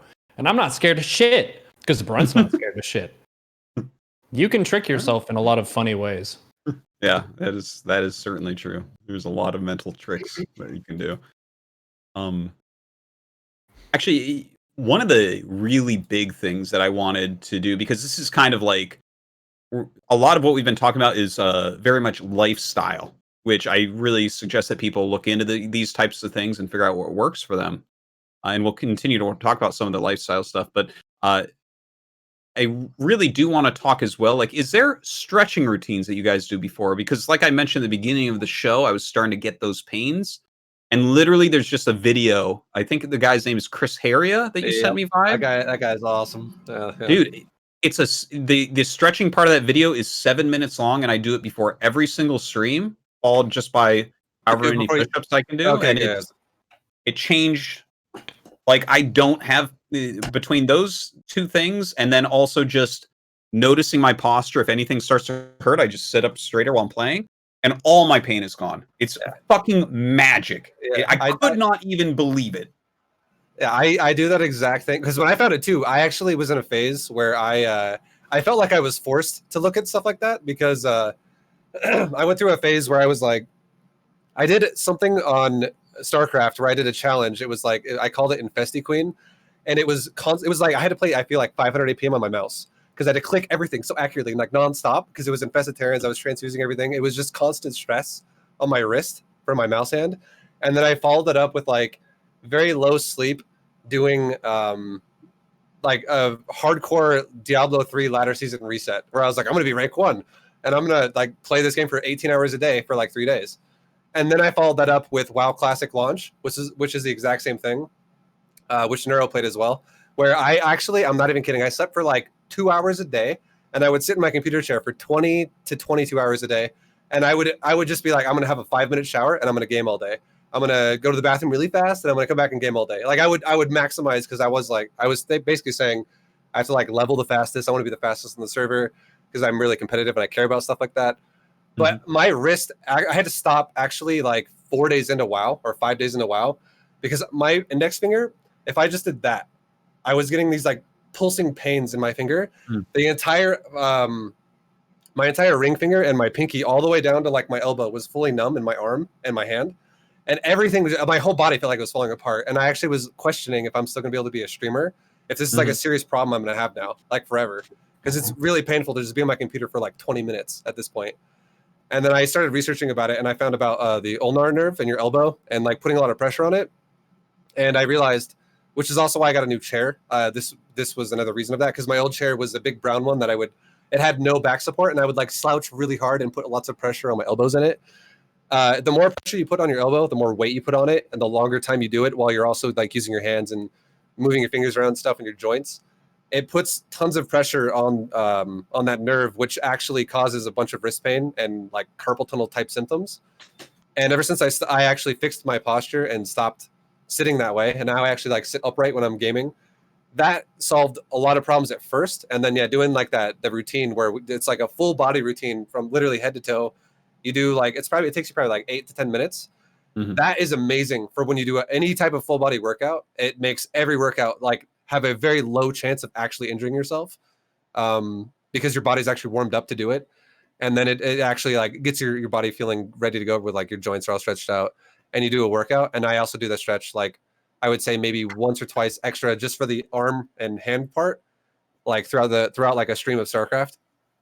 But yeah, it makes you feel amazing. Like ever since I did that, my whole body just every one of my problems just went away, especially with the carpal tunnel type symptoms. I don't do any wrist stretches at all. I do some yoga here and there, but my posture throughout the stream is probably for Twitch streamers and StarCraft players extremely good. It does take some practice to build strength in the muscle groups in your back so that you can be sitting up straight the entire time. But having your forearms on the desk means that you're putting the weight on the forearms rather than on your elbow or on your wrist. I think that's where a lot of the problems come from people is they're putting the weight on the wrong part, and then it adds too much strain where it shouldn't be strain. Me changing my DPI from 1,000 down to 400 helped a ton, because instead of just moving everything with my wrist, it's engaging more of my forearm, a little bit of the elbow, and a tiny bit of the shoulder. So all that strain is distributed over a way larger area than just the wrist itself. Okay. Yeah, just like Neuro, I also do yoga. Especially for me, what works best is a type called Yin yoga. And Yin yoga is all about staying in a pose for a really long time and finding your first edge and then just like slowly deepening it. So it's a lot of poses that don't seem very extreme, but if you're in them for 5 minutes, you're definitely going to feel a strong stretch. And also just like meditation, yoga often comes with a package of stuff that I think is pretty bullshit, but it's you just need to navigate that and like kind of extract like the things that actually are scientifically based or like that make a lot of sense. And it's part of my morning routine where I notice, especially if I work on neck and shoulder, it's and the lower back, it's makes a gigantic difference for my play. Pain is such a huge factor. If you have any amount of pain while playing, it's going to make you play a lot worse. And I find even 20 minutes of that can make such a difference every day. And it's really something that the nice thing about Yin yoga, especially, is it's very beginner friendly.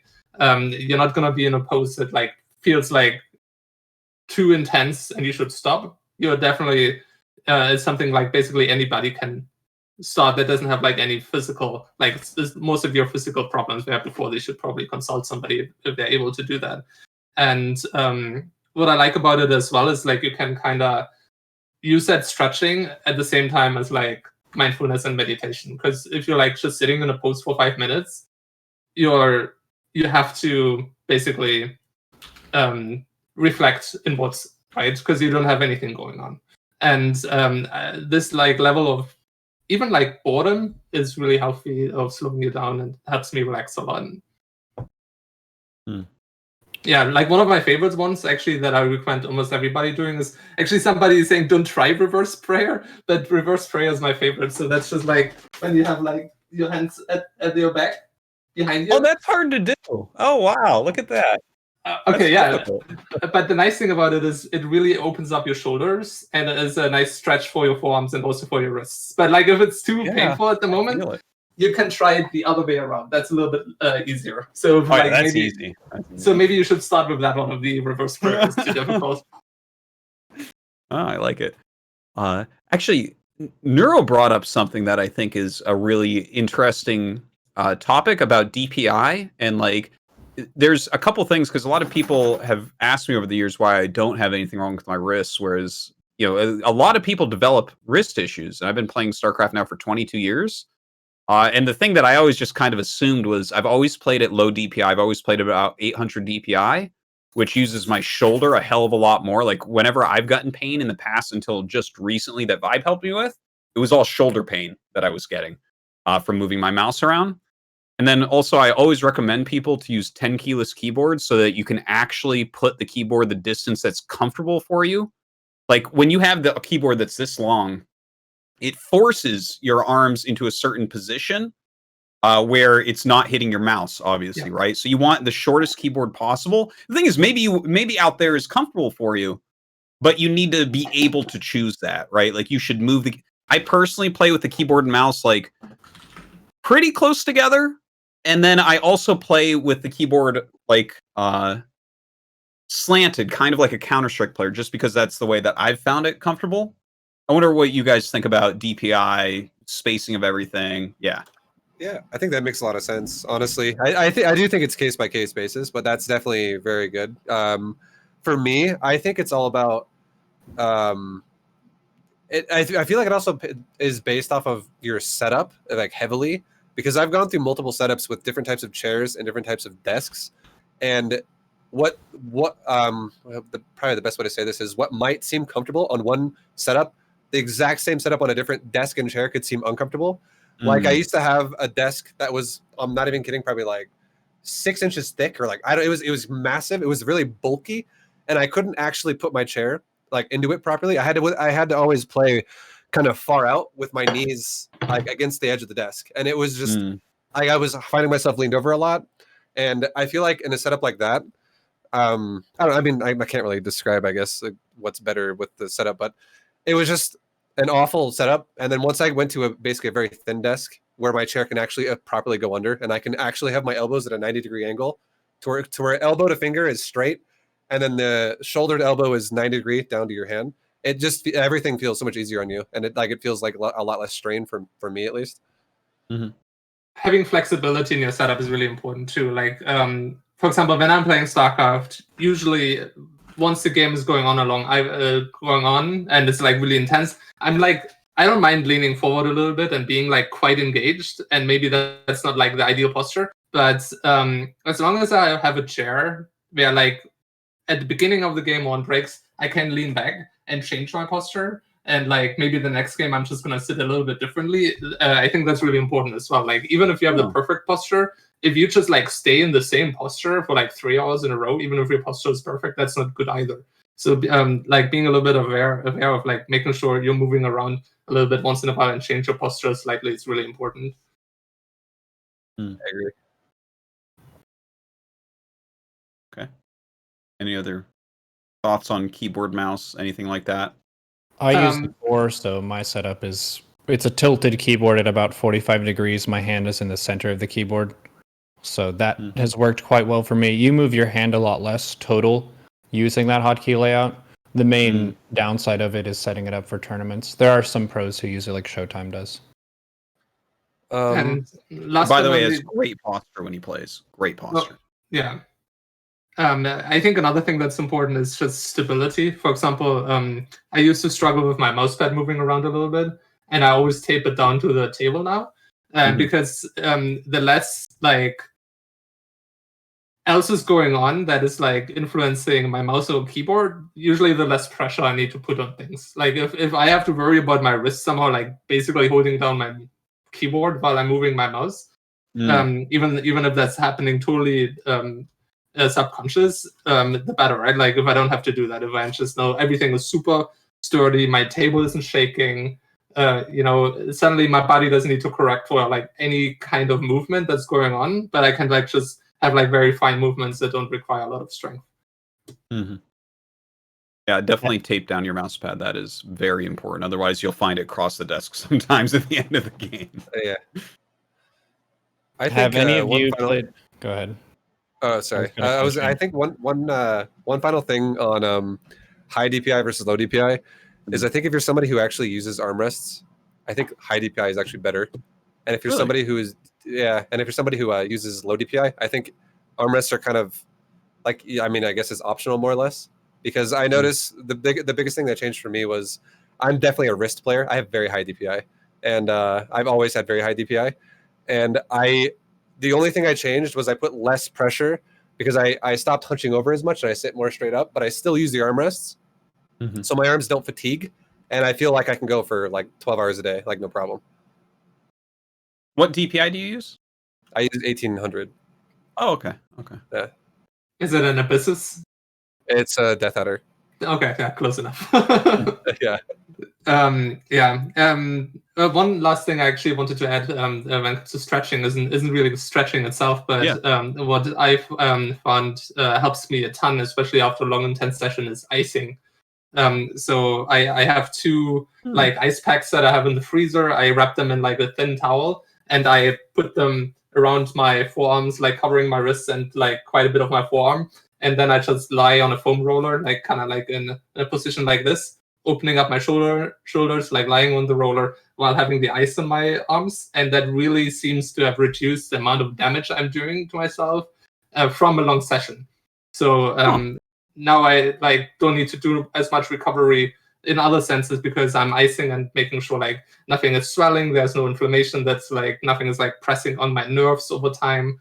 So icing is super helpful. And if you look at like anybody that is doing like high intensity kind of like endurance sport, like everybody's icing. Like dancers after like a long training session, they're all icing their feet. So why shouldn't somebody who's using like their hands all day be icing like their wrists, right? There's a proactive way to approach it as well that reduces strain, which is taking breaks during your practice. It's kind of awkward for streaming, so I only do this during tryhard. And I actually only tried it for the first time yesterday. But I got up out of my chair and I stood outside on my balcony for about 10 to 30 seconds between every single game. And I went up 220 MMR. I felt like I could get closure for the match really well, reset myself, also give my eyes a break to go focus off in the distance, which is the relax mode. Looking at something up close requires your eyes to strain a little bit more to focus on that. So just looking off at the distance and saying, fuck 200 ping, dude. And then I can come back and hit the next match fresh. I know that one. Breaks are really good. That reduces the overall strain at the end of the session by a huge margin, I think, too. Actually, I was going to completely forget till you brought that up about breaks. Like, do you guys think that breaks are an important thing for people that are playing? And if so, like, how long in between the breaks? Or how, Yeah, so Neuro was bringing up, like, of course, streaming is always difficult. Like, I never try to stream more than 3 or 4 hours, and even then I'm taking, like, mini breaks in between. But if I'm just practicing StarCraft by myself, I basically never try to spend more than 1 hour in a row without at least, like, a 5-minute break in between each session. And breaks are huge. You know, I often feel like if I would just be practicing 8 hours in a row, I get about as much out of it as if I'm practicing 4 hours and take 10 minutes breaks in between. And you definitely notice like a huge difference in like damage you're doing to yourself. Getting up is so good for like taking breaks is just so good in every single sense that it makes no sense not to be taking breaks. It's good for your body. It's good for your actual training experience. It's good for your happiness. So, you know, there's no excuse not to be taking breaks unless you're in a situation where for some reason you can't. Note to people who stream too, because you do have the pressure to consistently entertain, and sometimes you'll feel like, well, I shouldn't get up for a break because I don't want to lose viewers or like leave them hanging or something. That's an opportunity for the viewers to also get off their ass and do something too. So I wouldn't count that as a negative. What I usually do is I just have this next to me the whole time, and I'm drinking water between every single game. I also have a channel point reward where people can redeem channel points, which are called glasses of water, and they can get me to drink water. So that's one of the fun things you can activate. It keeps me accountable. If you drink a whole bunch of water, you need to use the bathroom, and that's a nice motivation to get off your butt at regular intervals. And I always have my food break for lunch about 2.5 to 3 hours into stream, depending on how much I exercised. And I take 15 minutes to 25 minutes usually. No.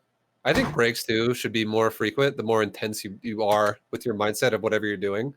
Like if you're doing something that's kind of just casual, like you can look at it and you can not, like for instance, you can subconsciously like squeeze the mouse harder. For instance, like you're just like you're really like you're tense super hard and you're really trying to put a lot of effort into whatever you're doing. I think breaks, as soon as you start feeling any type of fatigue at all, you should if you feel like that's kind of how you've been doing it, you should definitely break more often. But if you're kind of like, you know, like if you're browsing the internet or if you're playing more casually, you're not doing something so intense, you still I agree you still should always break, but I feel like you can get away with it maybe a little less often and it won't actually have as much negative impact. my personal experience is like whenever I'm really intense, if anything, like if I'm playing a tournament or it's just there's some high intensity situation going on, and I just am like my mindset's like, no, I'm just gonna push through it. I don't care. Or you're like ladder tilting or something like that, and you just keep going and going and going. It definitely has negative effects that you should definitely stop. At the same time, from a competitor's perspective, if you like want to be a pro gamer or whatever, sometimes you want to put yourself in the situation where you're just playing for 4 hours in a row and learn to deal with like adverse situations, right? Because sometimes maybe you are in a tournament where the situation is not ideal and you actually end up with like super long series, like one after another. Yeah, exactly. So like from a pure like pro perspective, like sometimes you want to do the thing that's wrong. So when you're like put in that situation, you're not completely lost. Because it's dangerous to put yourself like in this perfect like lab environment bubble, and then like once you're thrown in the real world, suddenly you completely fall apart. Yeah, I remember old MLG. It was when they combined, like the year they combined WCS and MLG together. There was one day where I think a lot of players, myself included, had to play for like 10 hours straight. And every time your series was done, like an admin's like, "Hey, we need you over there on like 5 because your match is ready." So you're just never gonna break the whole time. Yeah, no, it was terrible. Yeah. I have heard from some people who, not necessarily just streamers, but maybe you only have 2 to 3 hours to play StarCraft and you want to get some good practice in. Doing more review of the replays between your games gives yourself a natural break where you don't stop studying the game.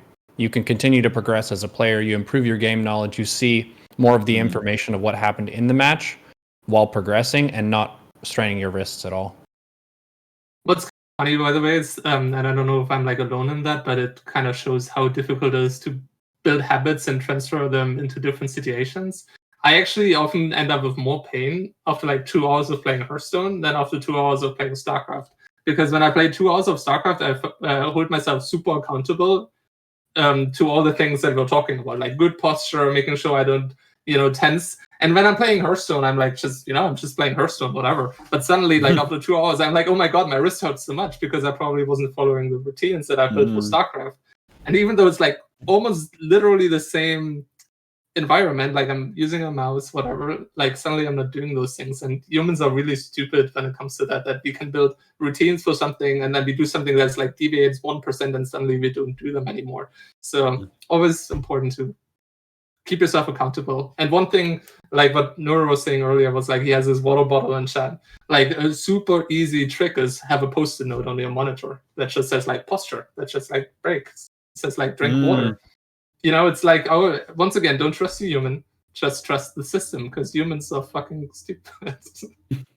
We're a bunch of stubborn dummies. Yeah.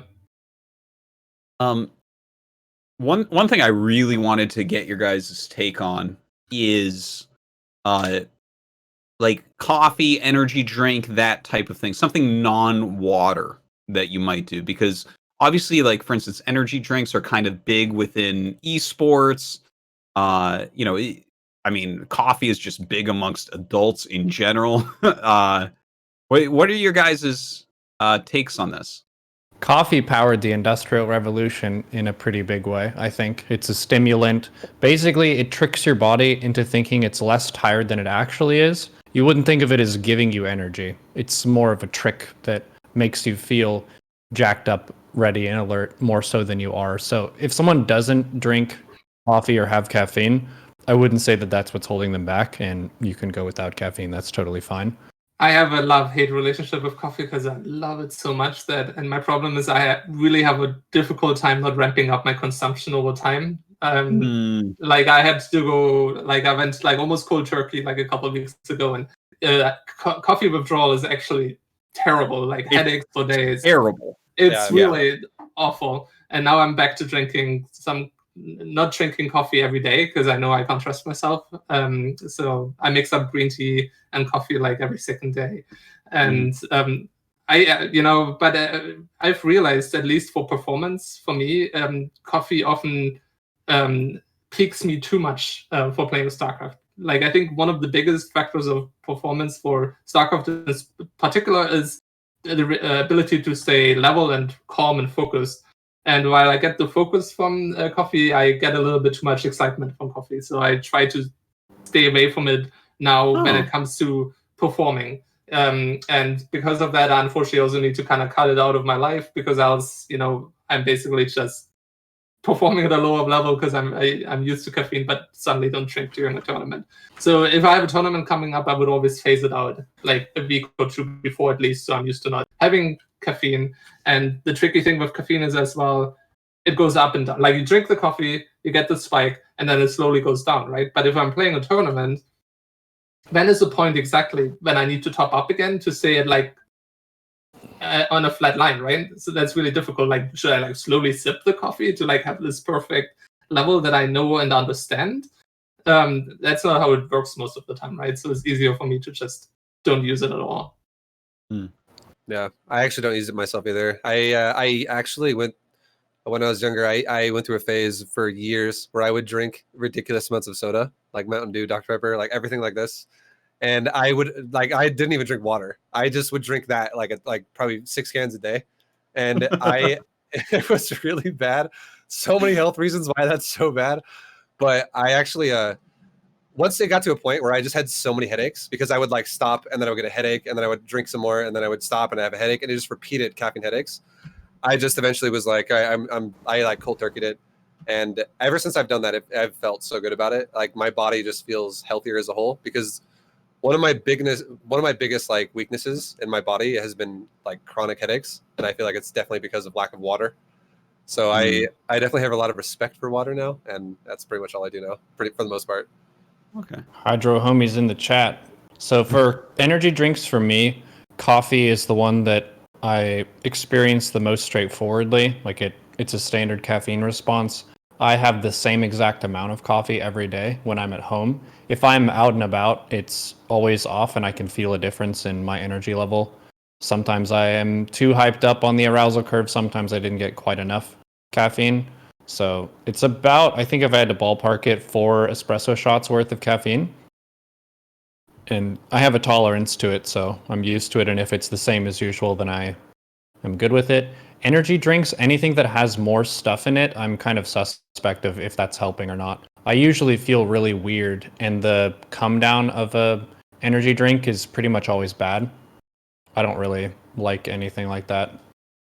Any sugary energy drink, no thank you. Just coffee, like I like my metal, straight up black.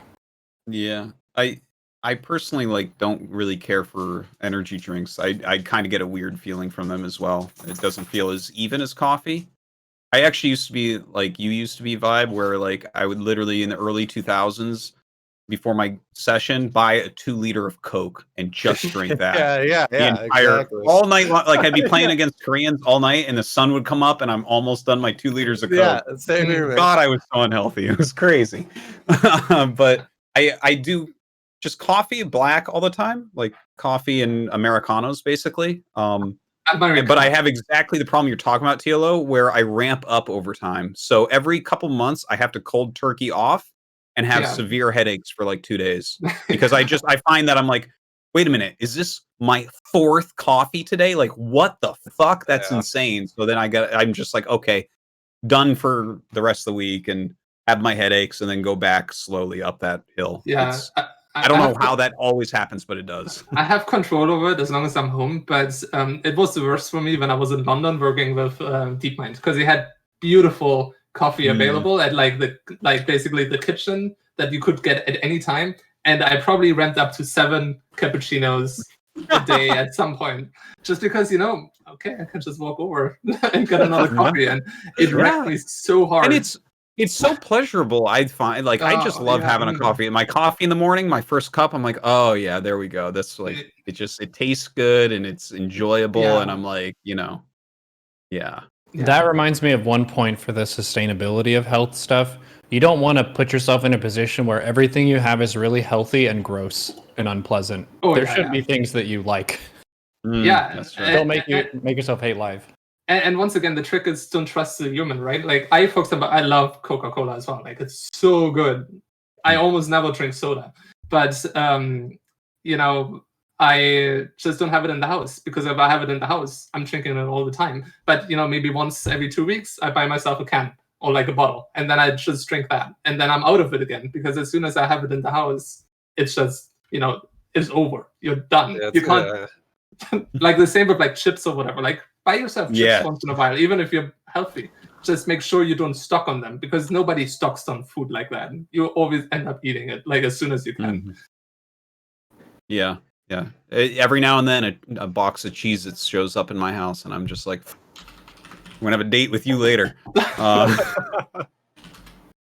Do you have any healthy snacks that are like a go-to for you whenever you're craving something? I usually go for tortilla chips and hummus. That's something that feels like a treat for myself, but it's not too bad. Get some salt to go with all the water that I drink. Yeah. I mean, we generally cook a lot of tasty food. So, like, I don't think like eating healthy and not taste like you can still eat healthy and really tasty anyway, right?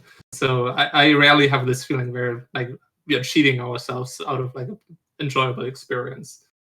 Lots of spices at home are important. You can make a lot of good stuff as long as you have a full spice cabinet. That's true. My go-to snack is yogurt and fruit. Mostly yogurt though, but lately I've been going for the ultra sugary yogurts. So maybe not as healthy, but it's always still really good. Are there any like other supplemental things that you guys find can help? Whether it's like a vitamin for something, I don't know, cognitive or something that helps your joints stay healthy, or I don't know. Well, for me, it's we eat pretty vegetarian. I'm not like full vegetarian, like I will have meat once in a while, but I do take B12 because I know like I'm not eating enough meat to get that. And for anybody that like tries to have a pretty meat-free diet, I think that's the most important one. Plus potentially iron. But I do get enough iron from other sources, but that's a big one for me. And some people don't absorb it very well, actually. My wife has syringes of it sometimes. So you can also shoot it up your butt, which is if you need a big shot of B12. And I actually noticed you actually have way more energy. That's one of the things that's in like monsters, isn't it? Is B12? Maybe, but it's always a question like, how well do you absorb it in what? And sometimes B12 that isn't certain things isn't as well absorbed. There's still like a lot of science and clarity when it comes to science, when it comes to like how well do we actually take in things. Is there like, does it need to interact with like other things that isn't that food to actually make it possible for your body to break down in a useful way and stuff like this? So a lot of times if it's just, but B12 seems to be something you can like get relatively easy from supplements, so that's a big one. I don't take any vitamins or anything like that. I think my diet overall is quite healthy relative to most. I could do with more vegetables than I have now. That would be an area of improvement. I like meat, but I don't have it super often. It's not really a mindful thing. I just don't stock it that much. Usually I'll have a carb, a protein, and then a meat with most of my dinner meals, but that would just be for dinner. Yeah, I'm kind of like Neuro. I don't really take anything either. I just started actually mixing a lot more vegetables in a lot of my meals, and I just try to make the meal itself a bit more light and healthy and stuff like that most days. Yeah, and one general tip, because that's been like propaganda that's been going on for like decades. Fat is not bad. At least there's good fats. So avoid sugar as much as you can, but fat is fine. And I think a general guideline is for like eating good and healthy food is just look at what are the best diets in the world, like when the Mediterranean diet is considered one of the healthiest, and they have a ton of really healthy food. And then also like Korean or Japanese food, also very high up on the list. So you don't need to invent the wheel. There's like definitely cultures that have like figured out like really good meals that are healthy. So, and if you look at the life expectancies of those countries, I think they speak for themselves.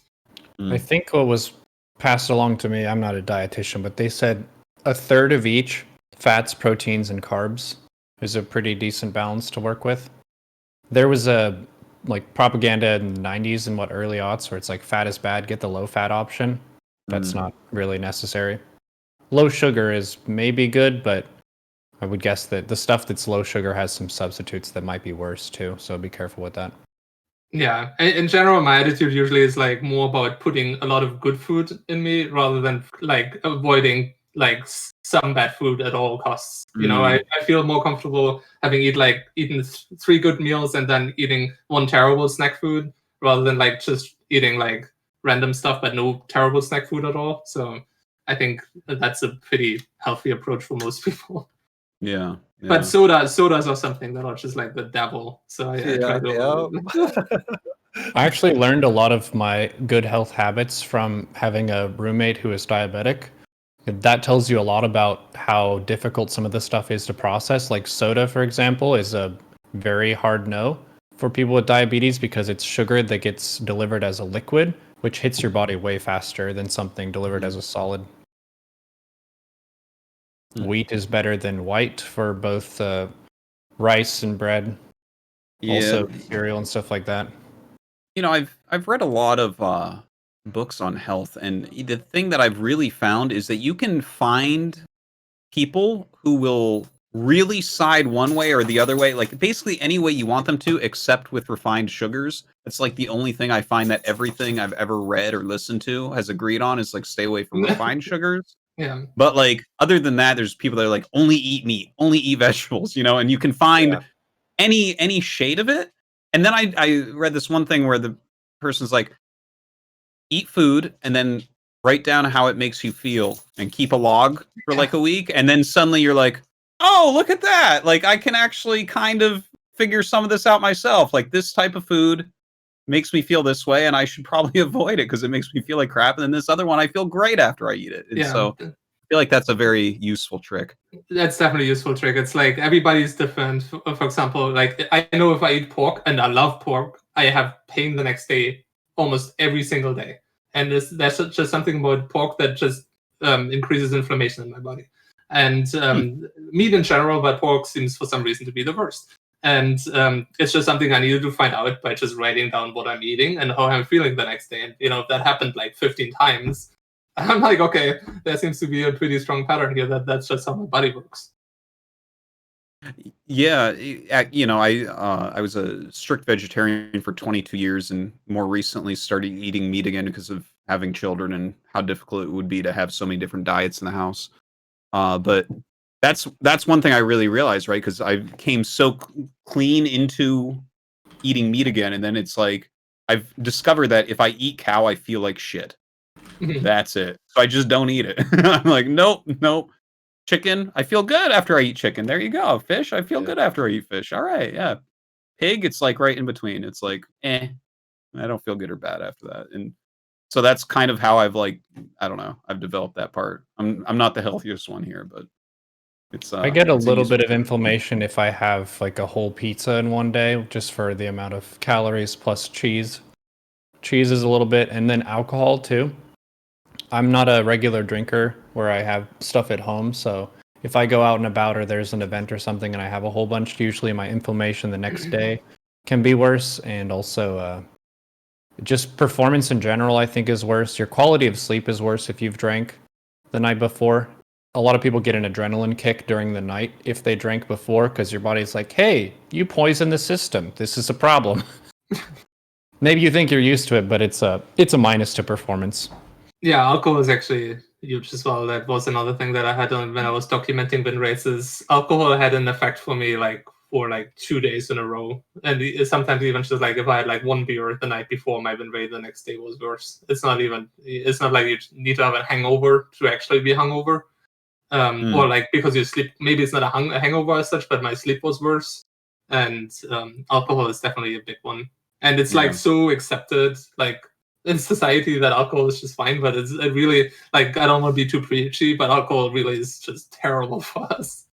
It is, well, yeah, the thing is, it's fun, but I have definitely found that it fucks your sleep completely. Like that is where the difference is made, is if you drink before bed, it's like I just wake up and I don't feel good the next day. Especially as I get older, I'm just like, nah, I can't do this anymore. Yeah, you know, same. if I want to have a good day on the ladder, I cannot partake. And the older I get, the more I realize like how the quality matters. Like if I have like a shot of like a really really nice like expensive whiskey, I'm way more fine if I would have like a shot of soju where that just like fucks you up. Yeah, that's soju's not the highest of quality. That's for sure. Right, are there any other health things that we've kind of missed here? I feel like I went through my entire thought bank of like what makes health for gaming type situations. Do you guys have anything else that we're missing here? I guess Go ahead. Okay, I was gonna say I think like we talked a lot about like things you do with your body, like physical things, but mental health I guess could be a big one. Like just what is something you're doing? We talked a little bit about earlier as well, I guess, but just like the way you approach things, the way you the way you kind of react to things, keeping calm about stuff, not overreacting. I don't know, taking everything in stride. I'm giving like all these weird cliches. Yeah.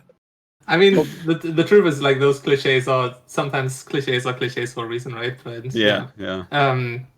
One thing that's really important that I learned over the years in gaming is not taking yourself too seriously and not like overvaluing like consequences of like losing to somebody.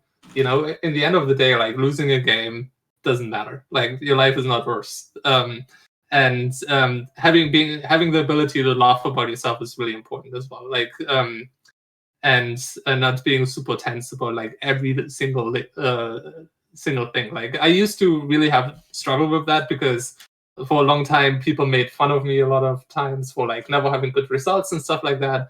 And then it really got me down. Like I took it really seriously. And then eventually I learned basically to start joking about it myself because yeah, it's true, I never won, isn't it? But I'm the funny creative guy, whatever, like. And I turned it around and I started owning it. Like I don't love the fact that I never won a big tournament, but I can also laugh about it and like see that I had a really good experience with my career, that I had a lot of value from this, and that maybe I shouldn't just be so stuck up about it and not get mad at somebody making fun about it. And I think that's something, especially on the internet, that's really important, that you don't take yourself too seriously, because that takes away the ability of people that are really shitty to really affect you. Like if you get over your own ego, like that you're super important and like the best or whatever, then they don't have any power anymore. And I think that's something like almost everybody should try to learn, especially on the internet. That scenario you're talking about is kind of a embrace the meme decision, which I discovered kind of in a broader sense watching a movie from a long time ago, back when there were first color movies. There's a film called The Court Jester, and the main character plays a bumbling incompetent who ends up having to do really important stuff, but he trips over himself a whole bunch and he gets laughed at, and the character in the movie is the butt of a whole bunch of jokes and humor. But the guy who's in the performance of the film is one of the most talented actors, and he's basically the biggest dude on stage. Like, he rocks. He sings, he dances, he acts out the incompetence, but he's actually incredible. So in that sense, being able to own the situations where there's laughter involved and maybe people are laughing at you, but to rock it like it's a performance art rather than to feel attacked. Because a lot of people, they might say something that's not very sensitive, not very tactful to you, not very compassionate, and much of it is coming from ignorance. So in those situations, don't take it personally. They just don't know what's going on. They don't have the context of your life, the other stuff that you're dealing with. They don't understand that maybe you didn't have much sleep last night, so you're playing like crap today. But you do. So you can be as compassionate and gracious to them as you can, even if you're not doing your best, because you understand how to own that situation like a boss. Yeah, and somebody saying like, as long as you don't develop defeatist attitude, and that's definitely something like very like the way I'm not coming from. Like I still want to win tournaments and do really well. Like you can at the same time you can be aware of like your own shortcomings and like about criticism, but it also doesn't mean you need to give up. Like that's you shouldn't give up. You should still always try your best, but it doesn't mean like you always need to take yourself fully seriously. Mm-hmm. And I mean, your mental attitude towards it, I think it's all this kind of it's a little bit circular as well. Like, for instance, we were talking about the breathing, right? That's something that I find de-stresses a lot. So that's like a physical thing that like also clears your mind out a little bit and helps with these situations. As far as people being mean on the internet, it's like, well, yeah, just take a deep breath. It's gonna be okay. Yeah. And you know what's funny? It's when you're talking about breathing. I've noticed with myself because I spent a lot of time building the habit. Just now, when you said breathing, my body instantly I took a really deep breath.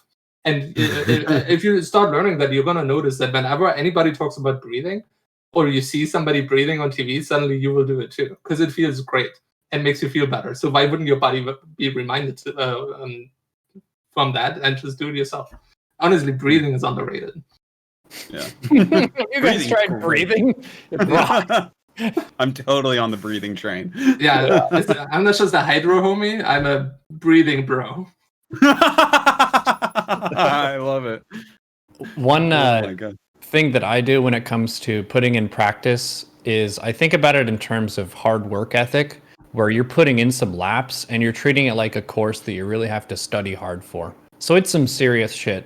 And you might lose a match, but you just completed a lap of exercise of something that's pretty hard to do.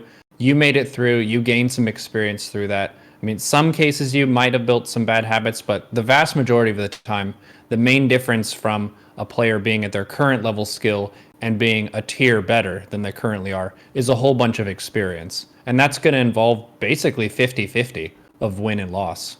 So you just got to go out there and put in the fucking laps. Yeah. It can be painful. You got to hit that ladder Q button. Yep. Do you ever rage queue? Like wherever you lose a match and then just insta queue right away? Like all the time. Do you know who you're talking to? Jeez, it's like what I do. That's why people slam tune that in. queue button. Dude, the ladder anxiety is not something that I have a problem with, but rage queuing might be. Same here. The more you lose, the more like it makes you want to play faster. I feel like for me too.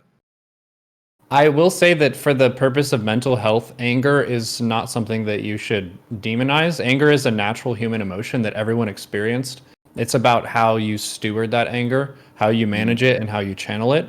So for me, and this is something that please be nice to streamers about, sometimes something obnoxious will happen to me, and on the inside, I'm like really rustled about it, but I don't necessarily make a scene right away. I'm not a robot. And streamers are not a robot just because they don't react to something that was obnoxious. It's emotional management and poise that's happening. It's not the lack of emotion. I'm not a Vulcan. Mm-hmm. This is kind of neither here nor there, but I like to bring it up whenever I'm in any sort of conversation that mentions about like people saying things. I have always found that if someone is like, Neuro, I don't like you because you are a space alien from fucking Saturn, right? You're never going to get angry about that because there's not a shred of truth in it. Right? So it's just like there's nothing there and you're just like, oh, yeah, okay.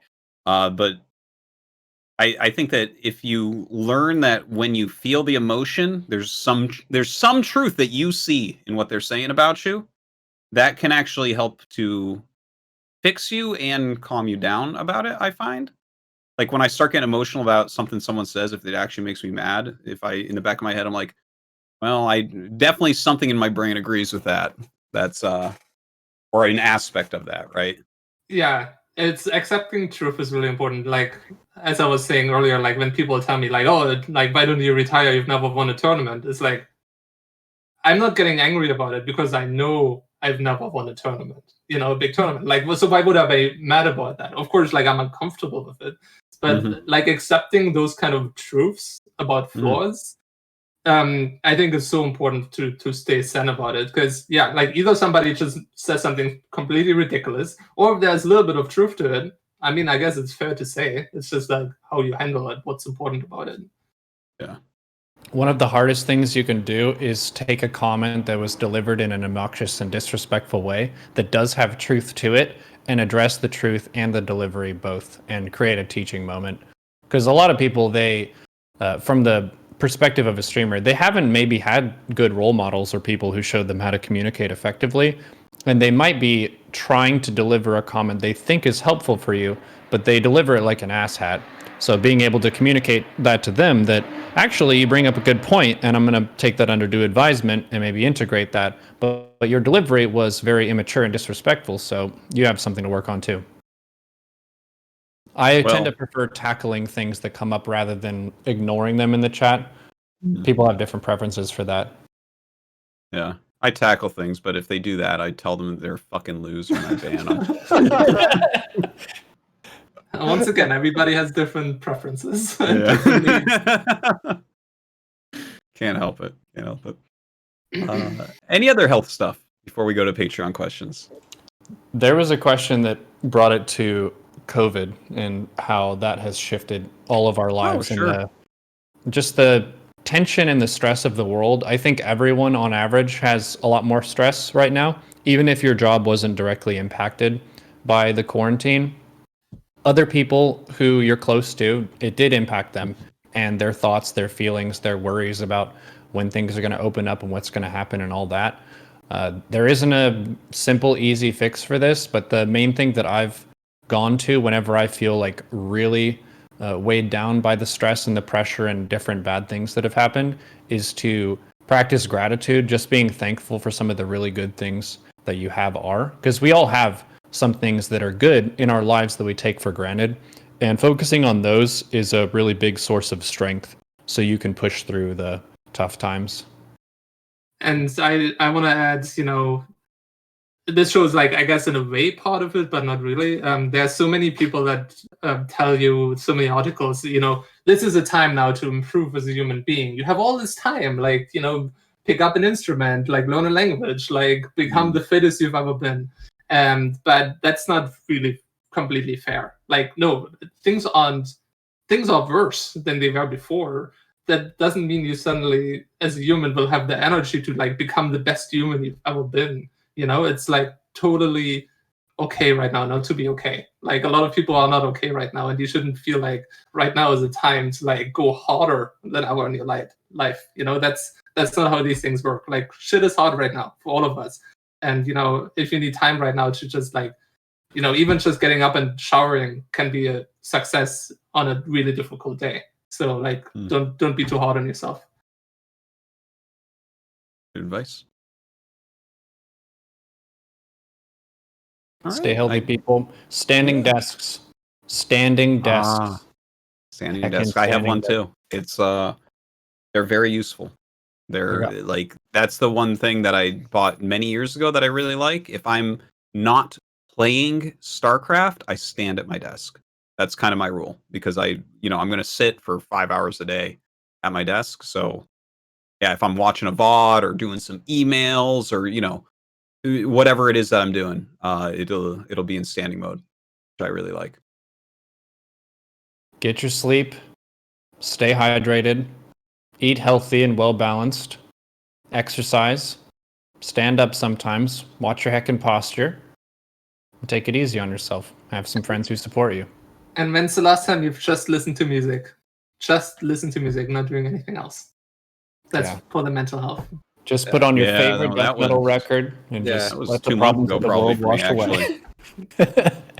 Damn. Huh. Well. All right. I think we're ready to jump into the Patreon questions. I'm hoping that there'll be some questions in there about things we may have missed. This has been very enlightening, guys. Thank you so much for discussing with us. All right, let's jump into those Patreon questions. 1 second. We should be on episode 93. Guys, if you want to drop a Patreon question to these wonderful gentlemen, please go ahead and do so, because they're still open for a little bit. All right, first question up. Zauber Gardens asks, did you notice that in Brood War the hatchery doesn't have spikes in the opening, but the layer you wouldn't want to stick your dick in? Hive, it's save again. So Zerg is the lewd race, but that's not usually how people approach the game. Generally speaking, I think that's an art design question. I don't know how we're qualified to answer that. I guess we're Zerg. Well, it has a little bit to do with health, I guess. I don't know. Don't put your genitals in Zerg bases, okay? No, That's unsafe. You know, Okay. I'm glad we think about this now. That's Yeah. Thanks. I mean, we Thanks so haven't much. we haven't talked about sexual health yet, so you know, if there's more questions, stay safe. Yes. Okay. Zaubergarden, thanks, man. It was a good laugh. Thanks for keeping the mood light. Sometimes it can get too serious when we're giving people health recommendations and stuff. Yeah. No, that definitely changed that up. All right. Thank you for the question. Aaron McLeod asks, any recommendations? Any recommended home workout routines? I've been trying to do regular body weight exercises like planks, squats, push-ups, but wondering if there's more I should try to do. Thanks and keep safe. Why are there not pull-ups on this list? Pull-ups, dude. They engage a whole bunch of muscle groups, really beast. If you can do one, that's awesome, and then gradually work up. If you cannot do one, a pull-up? I just you do negatives. There's progressions. You do negatives, so get like a stool or something where you can just be up at the bar already in the top position, and then lower yourself down as slowly as you can. That's the way to build up your strength for it. Yeah, okay. That's actually the stuff I've been doing a lot lately, like all body weight workouts. And I actually ended up buying a weight vest, which is it goes up to like 40 pounds, and you can modify it. Like there's like 16 weights that all weigh like it's something like 2.7 or so each that you can just take in and out if you want to. But it makes all body weight exercises insanely intense, just like doing push-ups, for instance. Like if you master doing like 20 with that on, you can take it off and do like 50, no problem. Like you just feel like insanely strong after you take it off. So that's awesome. I've been doing stuff like that. ViBE is going full Goku with his training. That's right. Yeah, artificially increasing gravity, basically. And I use an app every morning that's, I think it's just called like 7-minute workout or something like that.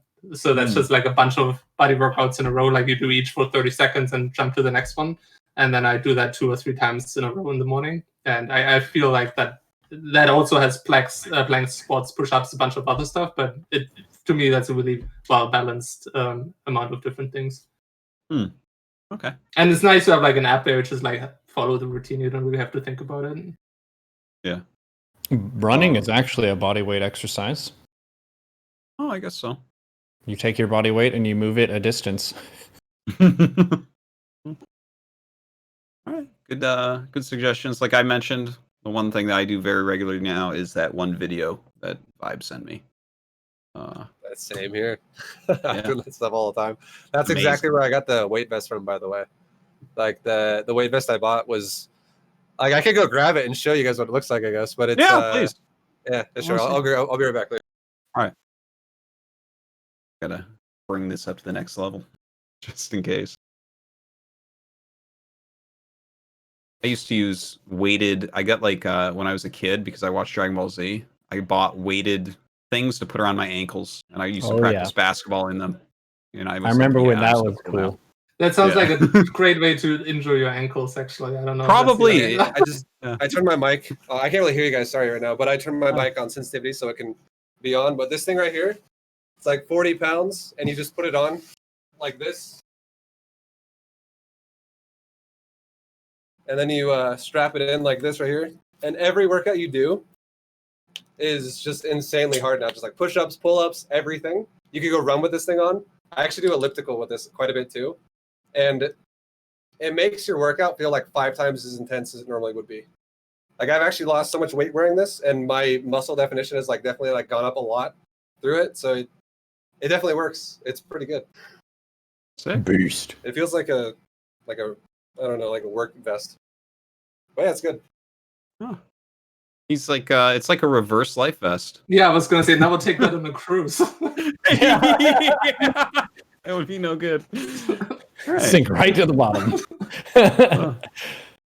So Aaron McLeod, there you go. Hope that helps. All right, Black Faust asks, what do you guys think about grinding ladder games? What is it good for? When does it make sense? And how would you do it? Thank you very much. You guys are awesome. 5S, etc. So yeah, what do you guys think of? I think he means grinding ladder games. What is it good for? and when does it make sense, and how would you do it?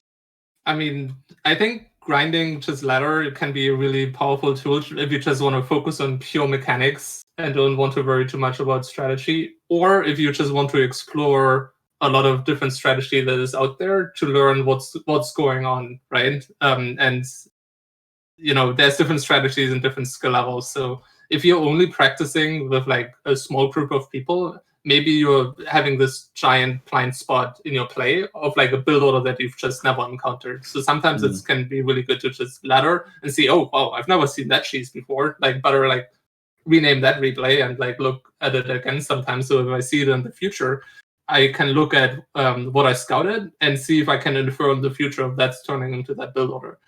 And just sometimes it's just very convenient to be able to queue up game after game after game, and you need a certain amount of just pure hours that you need to put into that is very similar to like learning an instrument, right? It's just sometimes you just need to repeat without much thought behind it. I would recommend having some intention or main focus for your session. If you are going to grind, there should be a few primary things that you're working on improving. That's deliberate practice. Maynard's stream is a really good example for that, where it's visible just on his page of today we're working on supply management. For everyone, I think having some sense of this is my biggest leak as a player, so for this session I'm going to focus on keeping my injects up or something, for example. Yeah, I think visual aids too. Like if you have you can like specify what you want to work on, but if you actually see a proper example of what you're trying to work on too, it gives you more of like a quota to hit and not just like assuming I think I'm doing it okay. Because I actually think from like when I actually talk to people about StarCraft, the one most common misconception there is people say they're doing the stuff like we'll talk about like B2GM thing really fast, bronze GM stuff.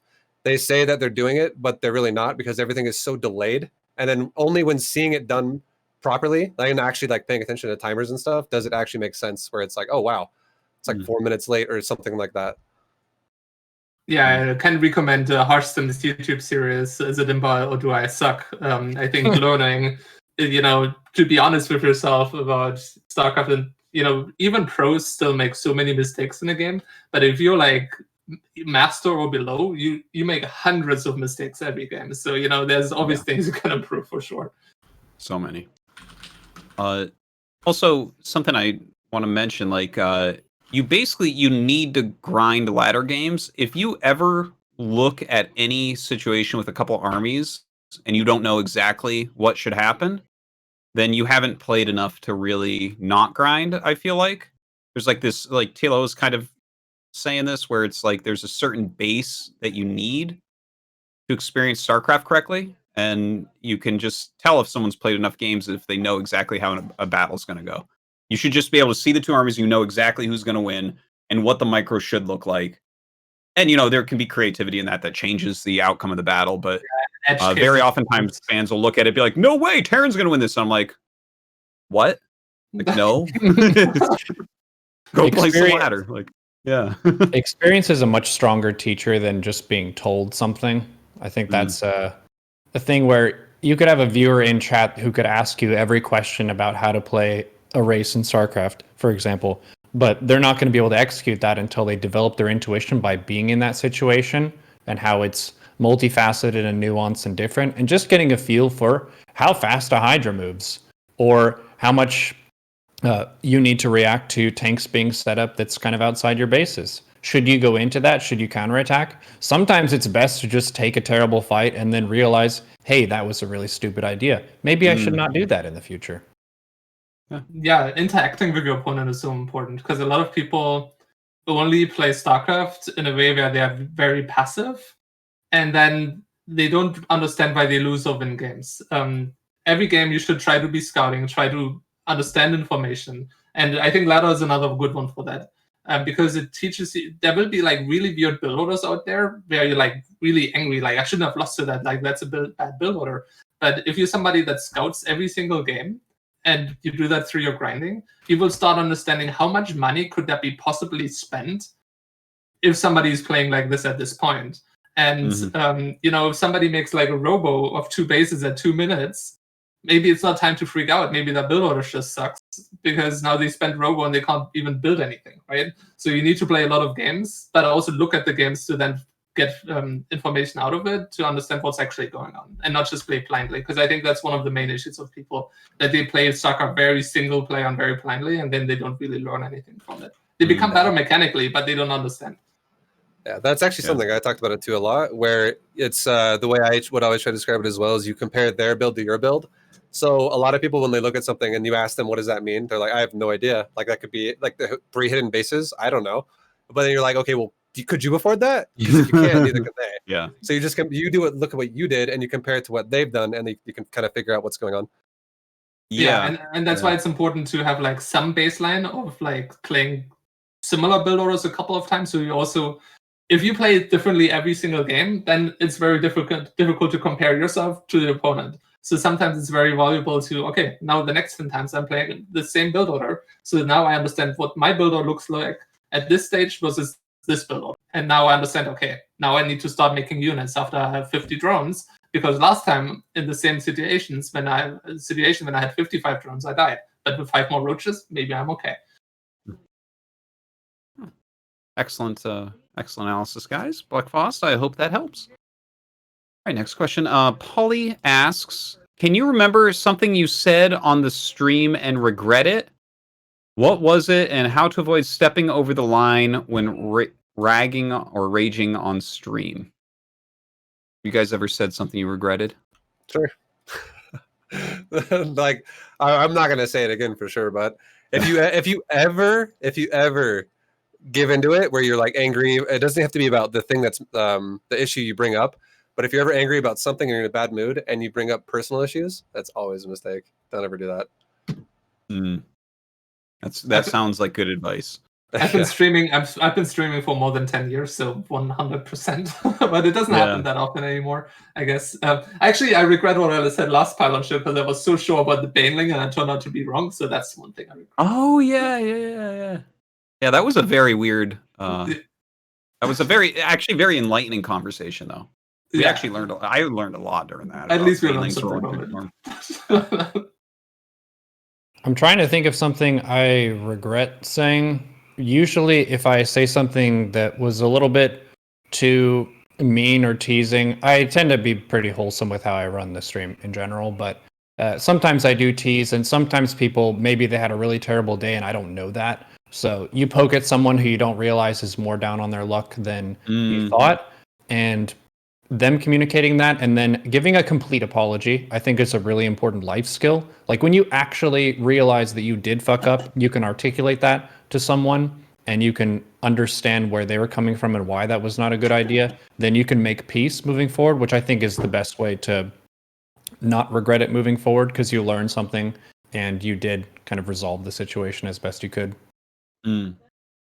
Yeah, I guess I don't normally really regret much I say on stream. I'm just pretty open. But occasionally I'll have that situation where maybe I'll be a little bit too mean to a guy in the chat. Not very often, guys in the chat. Like none of you watching now, but occasionally I'll just say something and be like, "Oh, that was," and then sometimes I'll like message them afterwards, be like, "Sorry, man, I didn't mean to call you out that hard." But all right. There you go, Polly. Thank you for the question. Hot Cops asks, hello. Kira's been looking very strong lately. Any idea why he left Jin Air?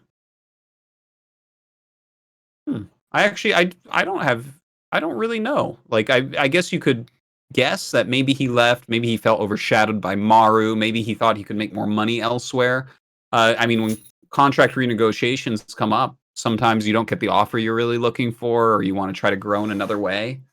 Yeah, that's another question. Right? Do we know if he left or if he was let go in a way? You know, I think that he would not be let go because he's quite strong, right? And they kept Creator, who is clearly weaker. So maybe the offer that came in was lower or something. He's like, no, I'm worth more or something like that. Is my guess.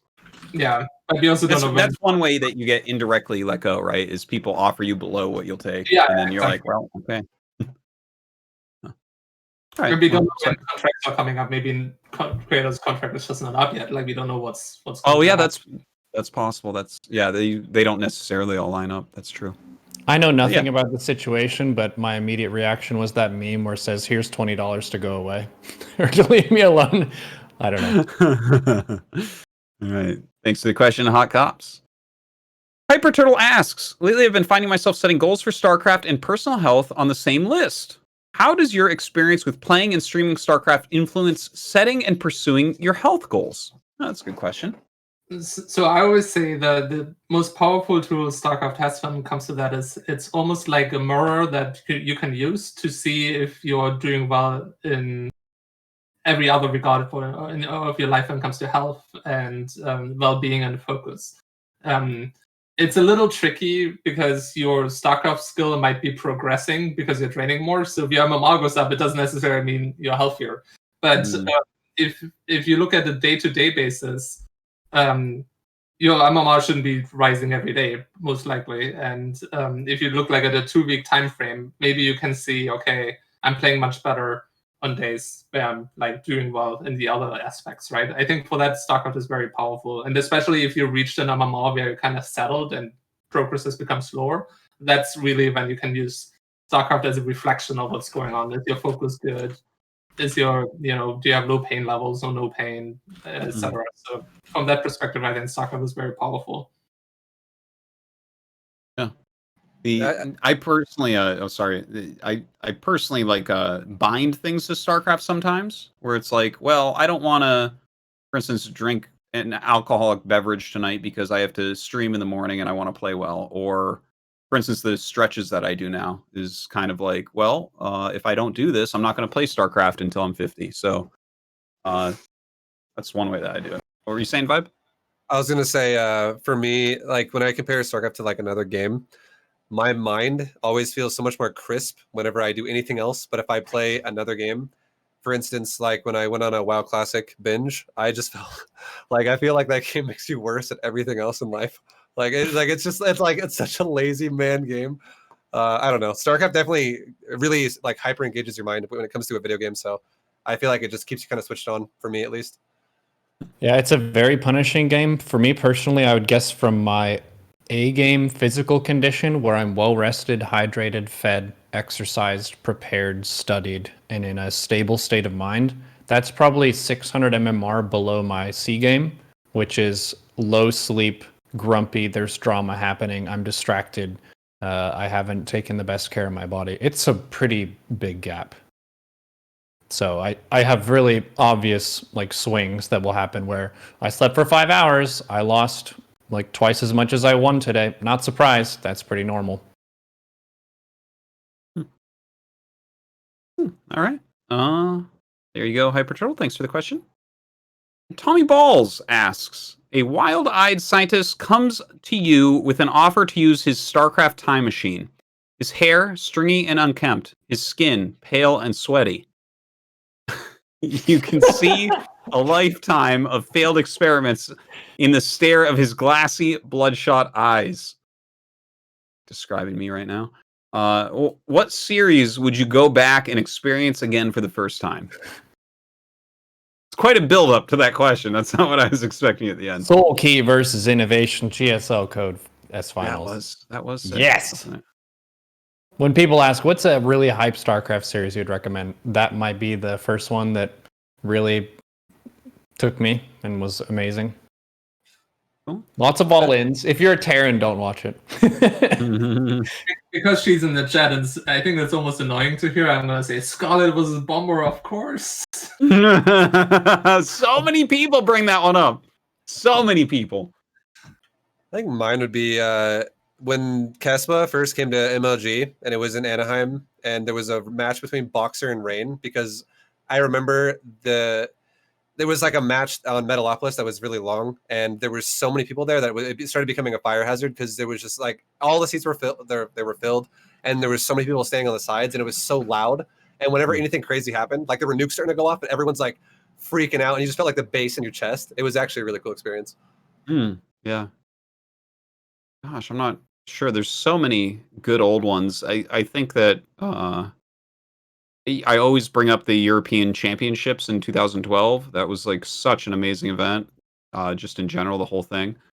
And I think the what was it? MVP versus MVP versus MVP versus MMA. I believe it was that BlizzCon finals. That was like super sick, where we had GSL and BlizzCon together. Like at BlizzCon that year, that was like one of my favorite matches too. It was just a great experience. All right, thank you, Tommy Balls, for the I want to question. give extra props to Tommy for the creativity for that question. That was not necessary for the essence of the question, but it was funny. Thank you. All right. Shampoo McTavish asks, how do you think Afreeca's transition from Twitch to YouTube has gone? I think the VOD numbers look quite impressive. Has there been a notable dip in viewership at all? Is it just the same, or has the numbers in fact gone up? Okay, so I don't check super much, but our viewership is really good on GSL right now. Like last night, I think we hit at least 17K concurrent on YouTube. Obviously, as you mentioned, the VODs are doing well. When I heard that we were switching over to YouTube Afreeca TV only from Twitch, I thought it was going to be really bad because I heard that it went really poorly for some of the other Blizzard esports that did that. But it seems to be fine. Like the viewership is good. So I've heard that the chat experience is bad. I'm not usually looking at the chat, but I think the YouTube chat is a lot less managed and under control than the Twitch chat believe was. I think that's true. I think that's true. I don't really get to watch the chat, but I glanced at the chat during some ASL casts and was just like, these people all need to be thrown into a river.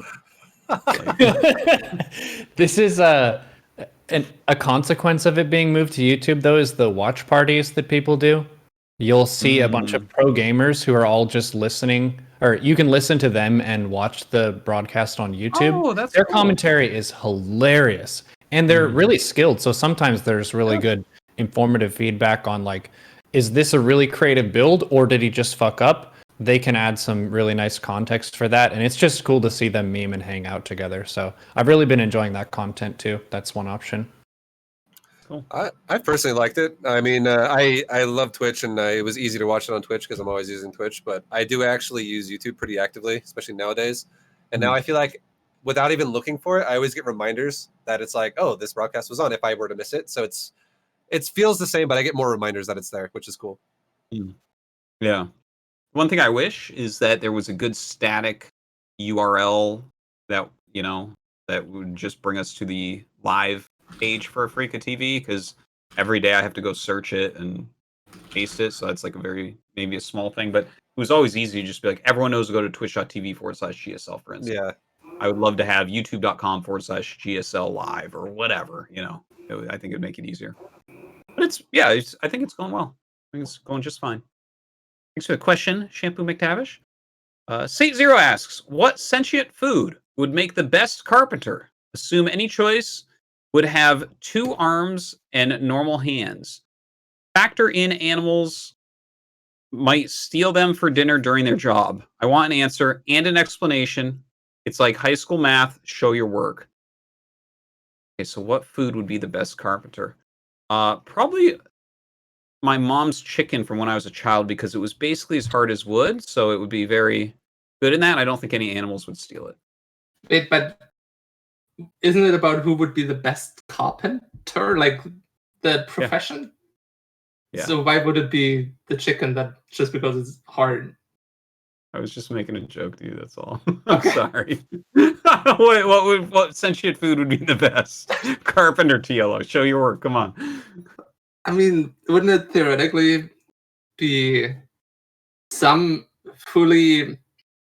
some animal that you basically just present on the table, like I got it. limbs, like a lobster or something like No, that? no. Octopus. Live octopus. All right. That's very good. Hammers, power tools, just 8 of them. Yeah. Okay.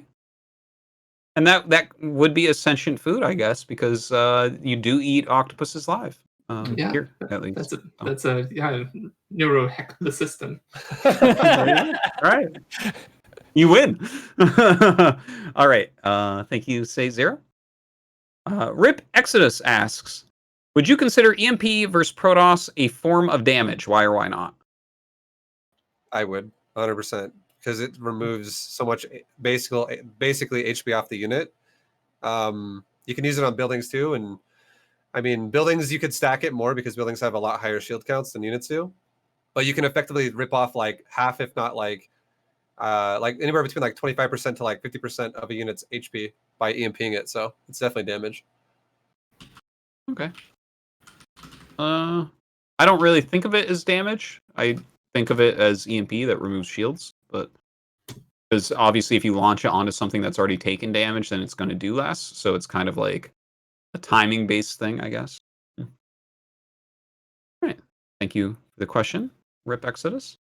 Refrigerator asks, Jello or pudding?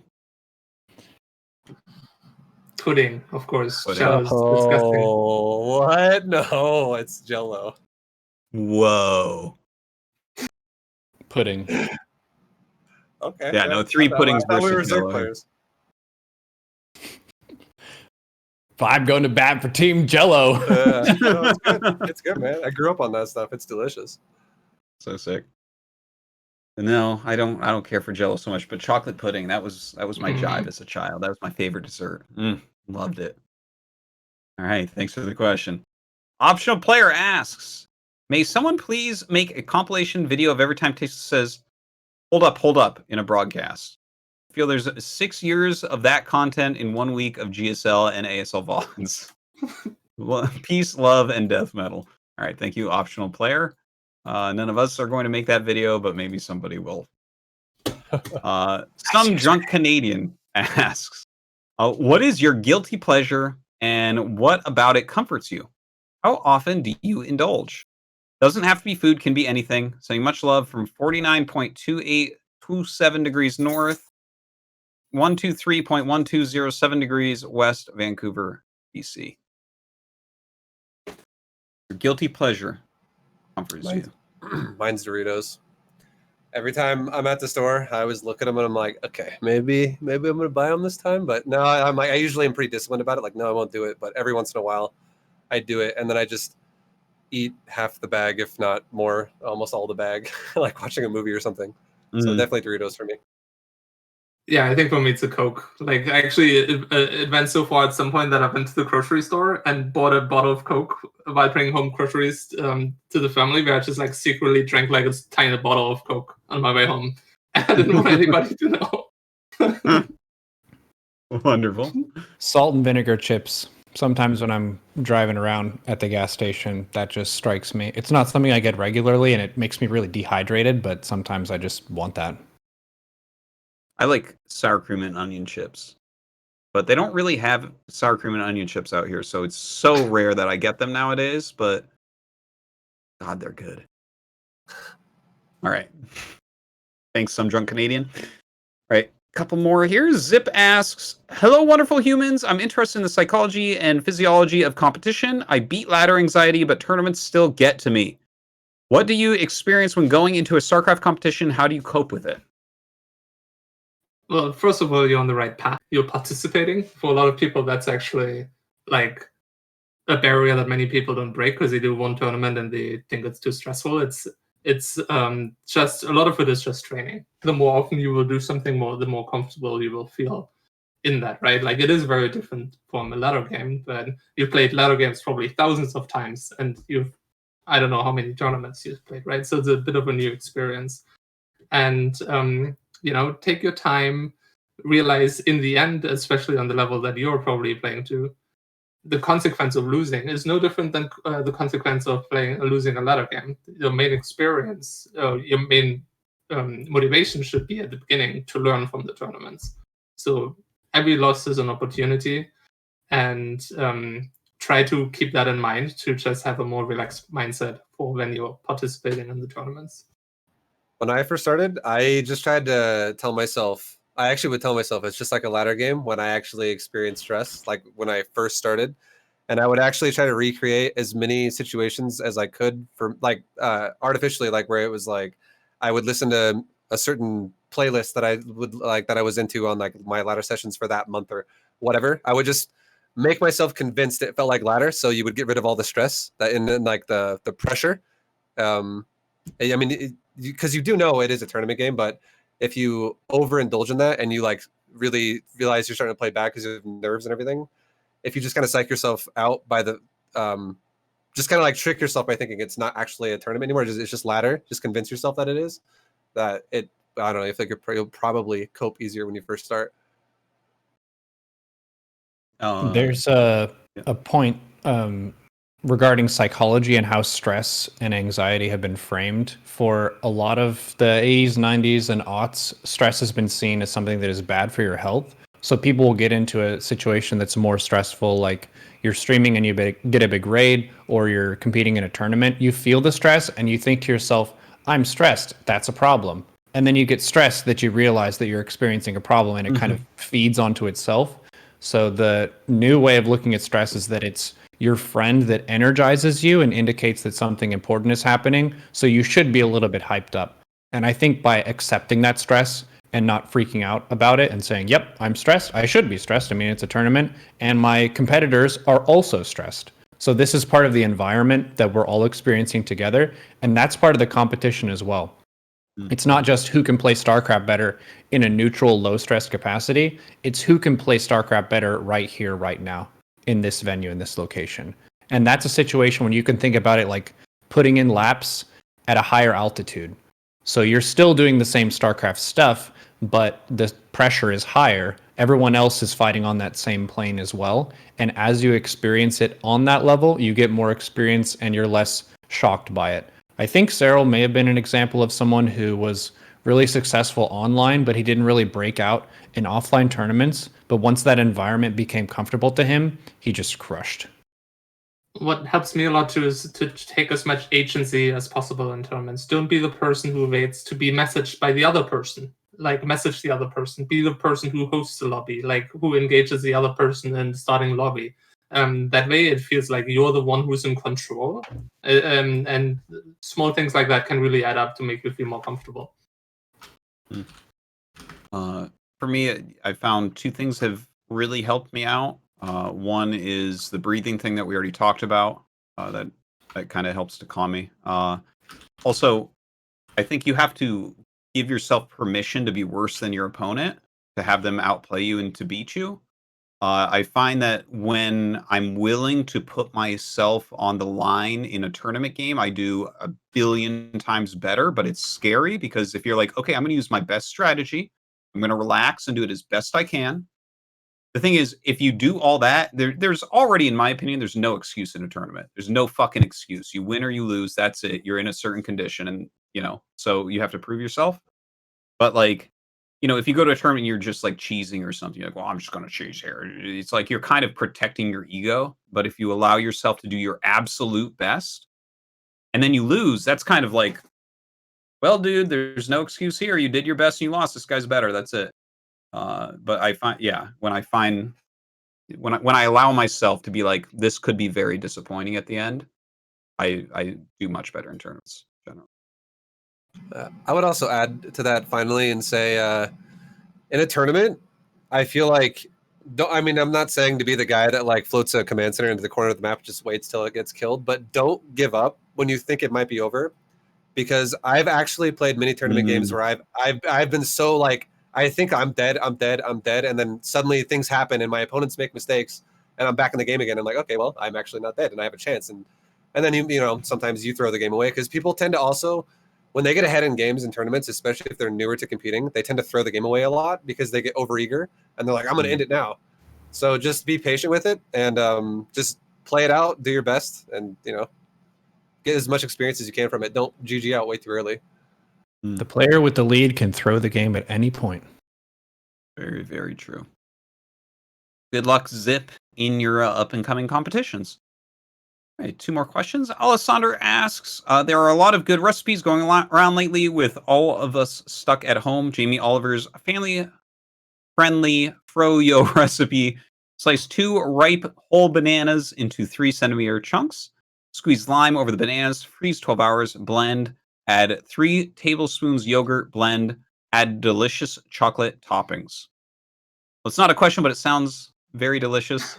Yeah. Alessandra, of course, takes care of our This Week in StarCraft every week. Thank you so much, Alessandra, for the recipe and the statement of that.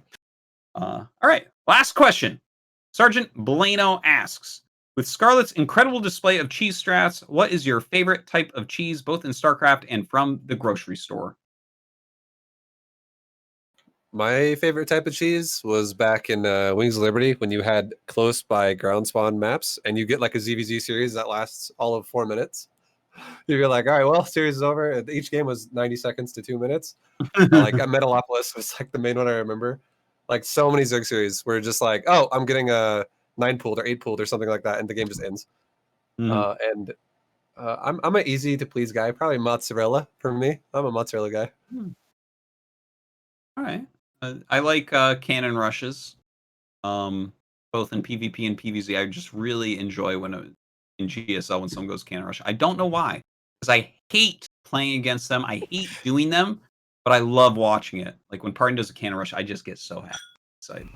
And then for cheese, I like I think I like blue cheese. I really like. Favorite cheeses, gentlemen?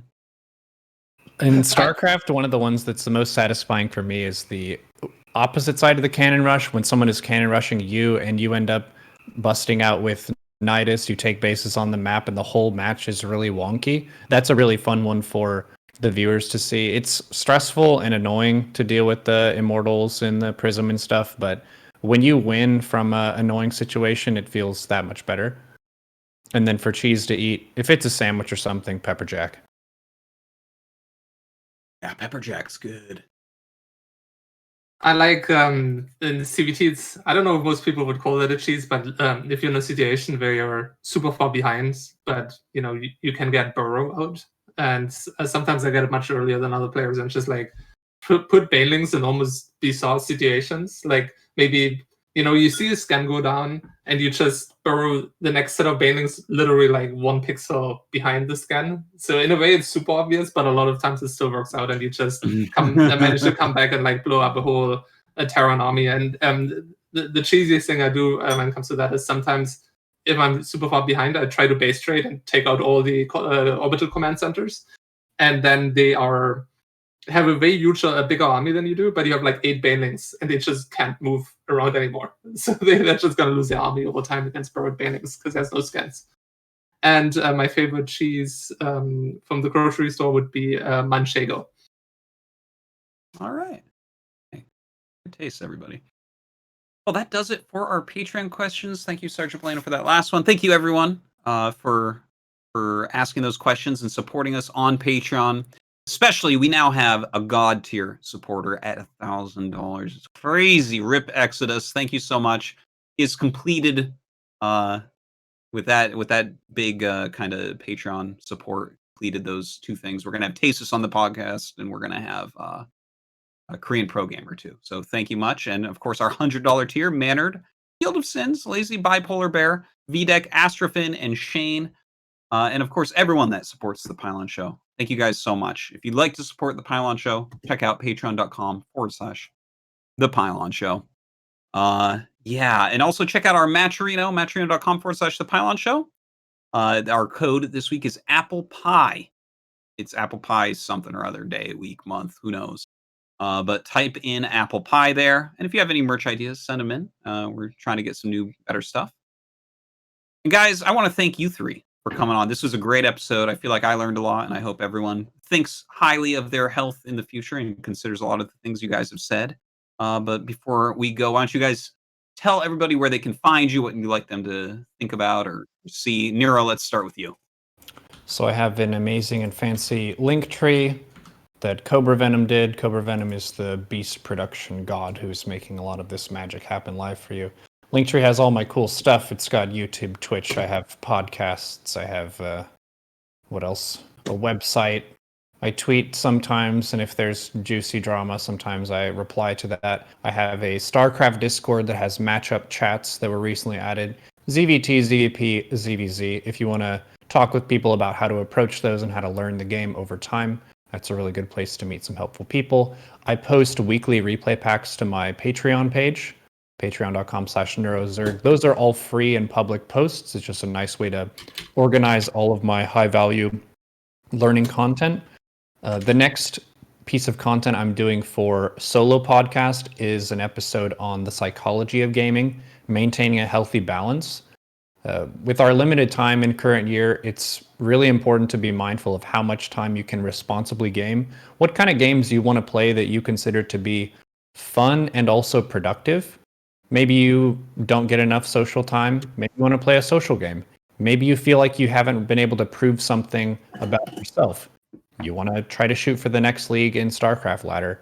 We'll be talking about how to game responsibly, be healthy, and also build character and improve as a person through the process of gaming, which is a major cornerstone of my whole brand. My mission with being Neuro in the StarCraft scene was to bring discourse about tilt management, emotional management, and teach people to take some responsibility for their games, their performance, and their conduct to be better and more mature and well-balanced adults. Yeah. Excellent. Thank you much. Everyone check that out. TLO, how about you?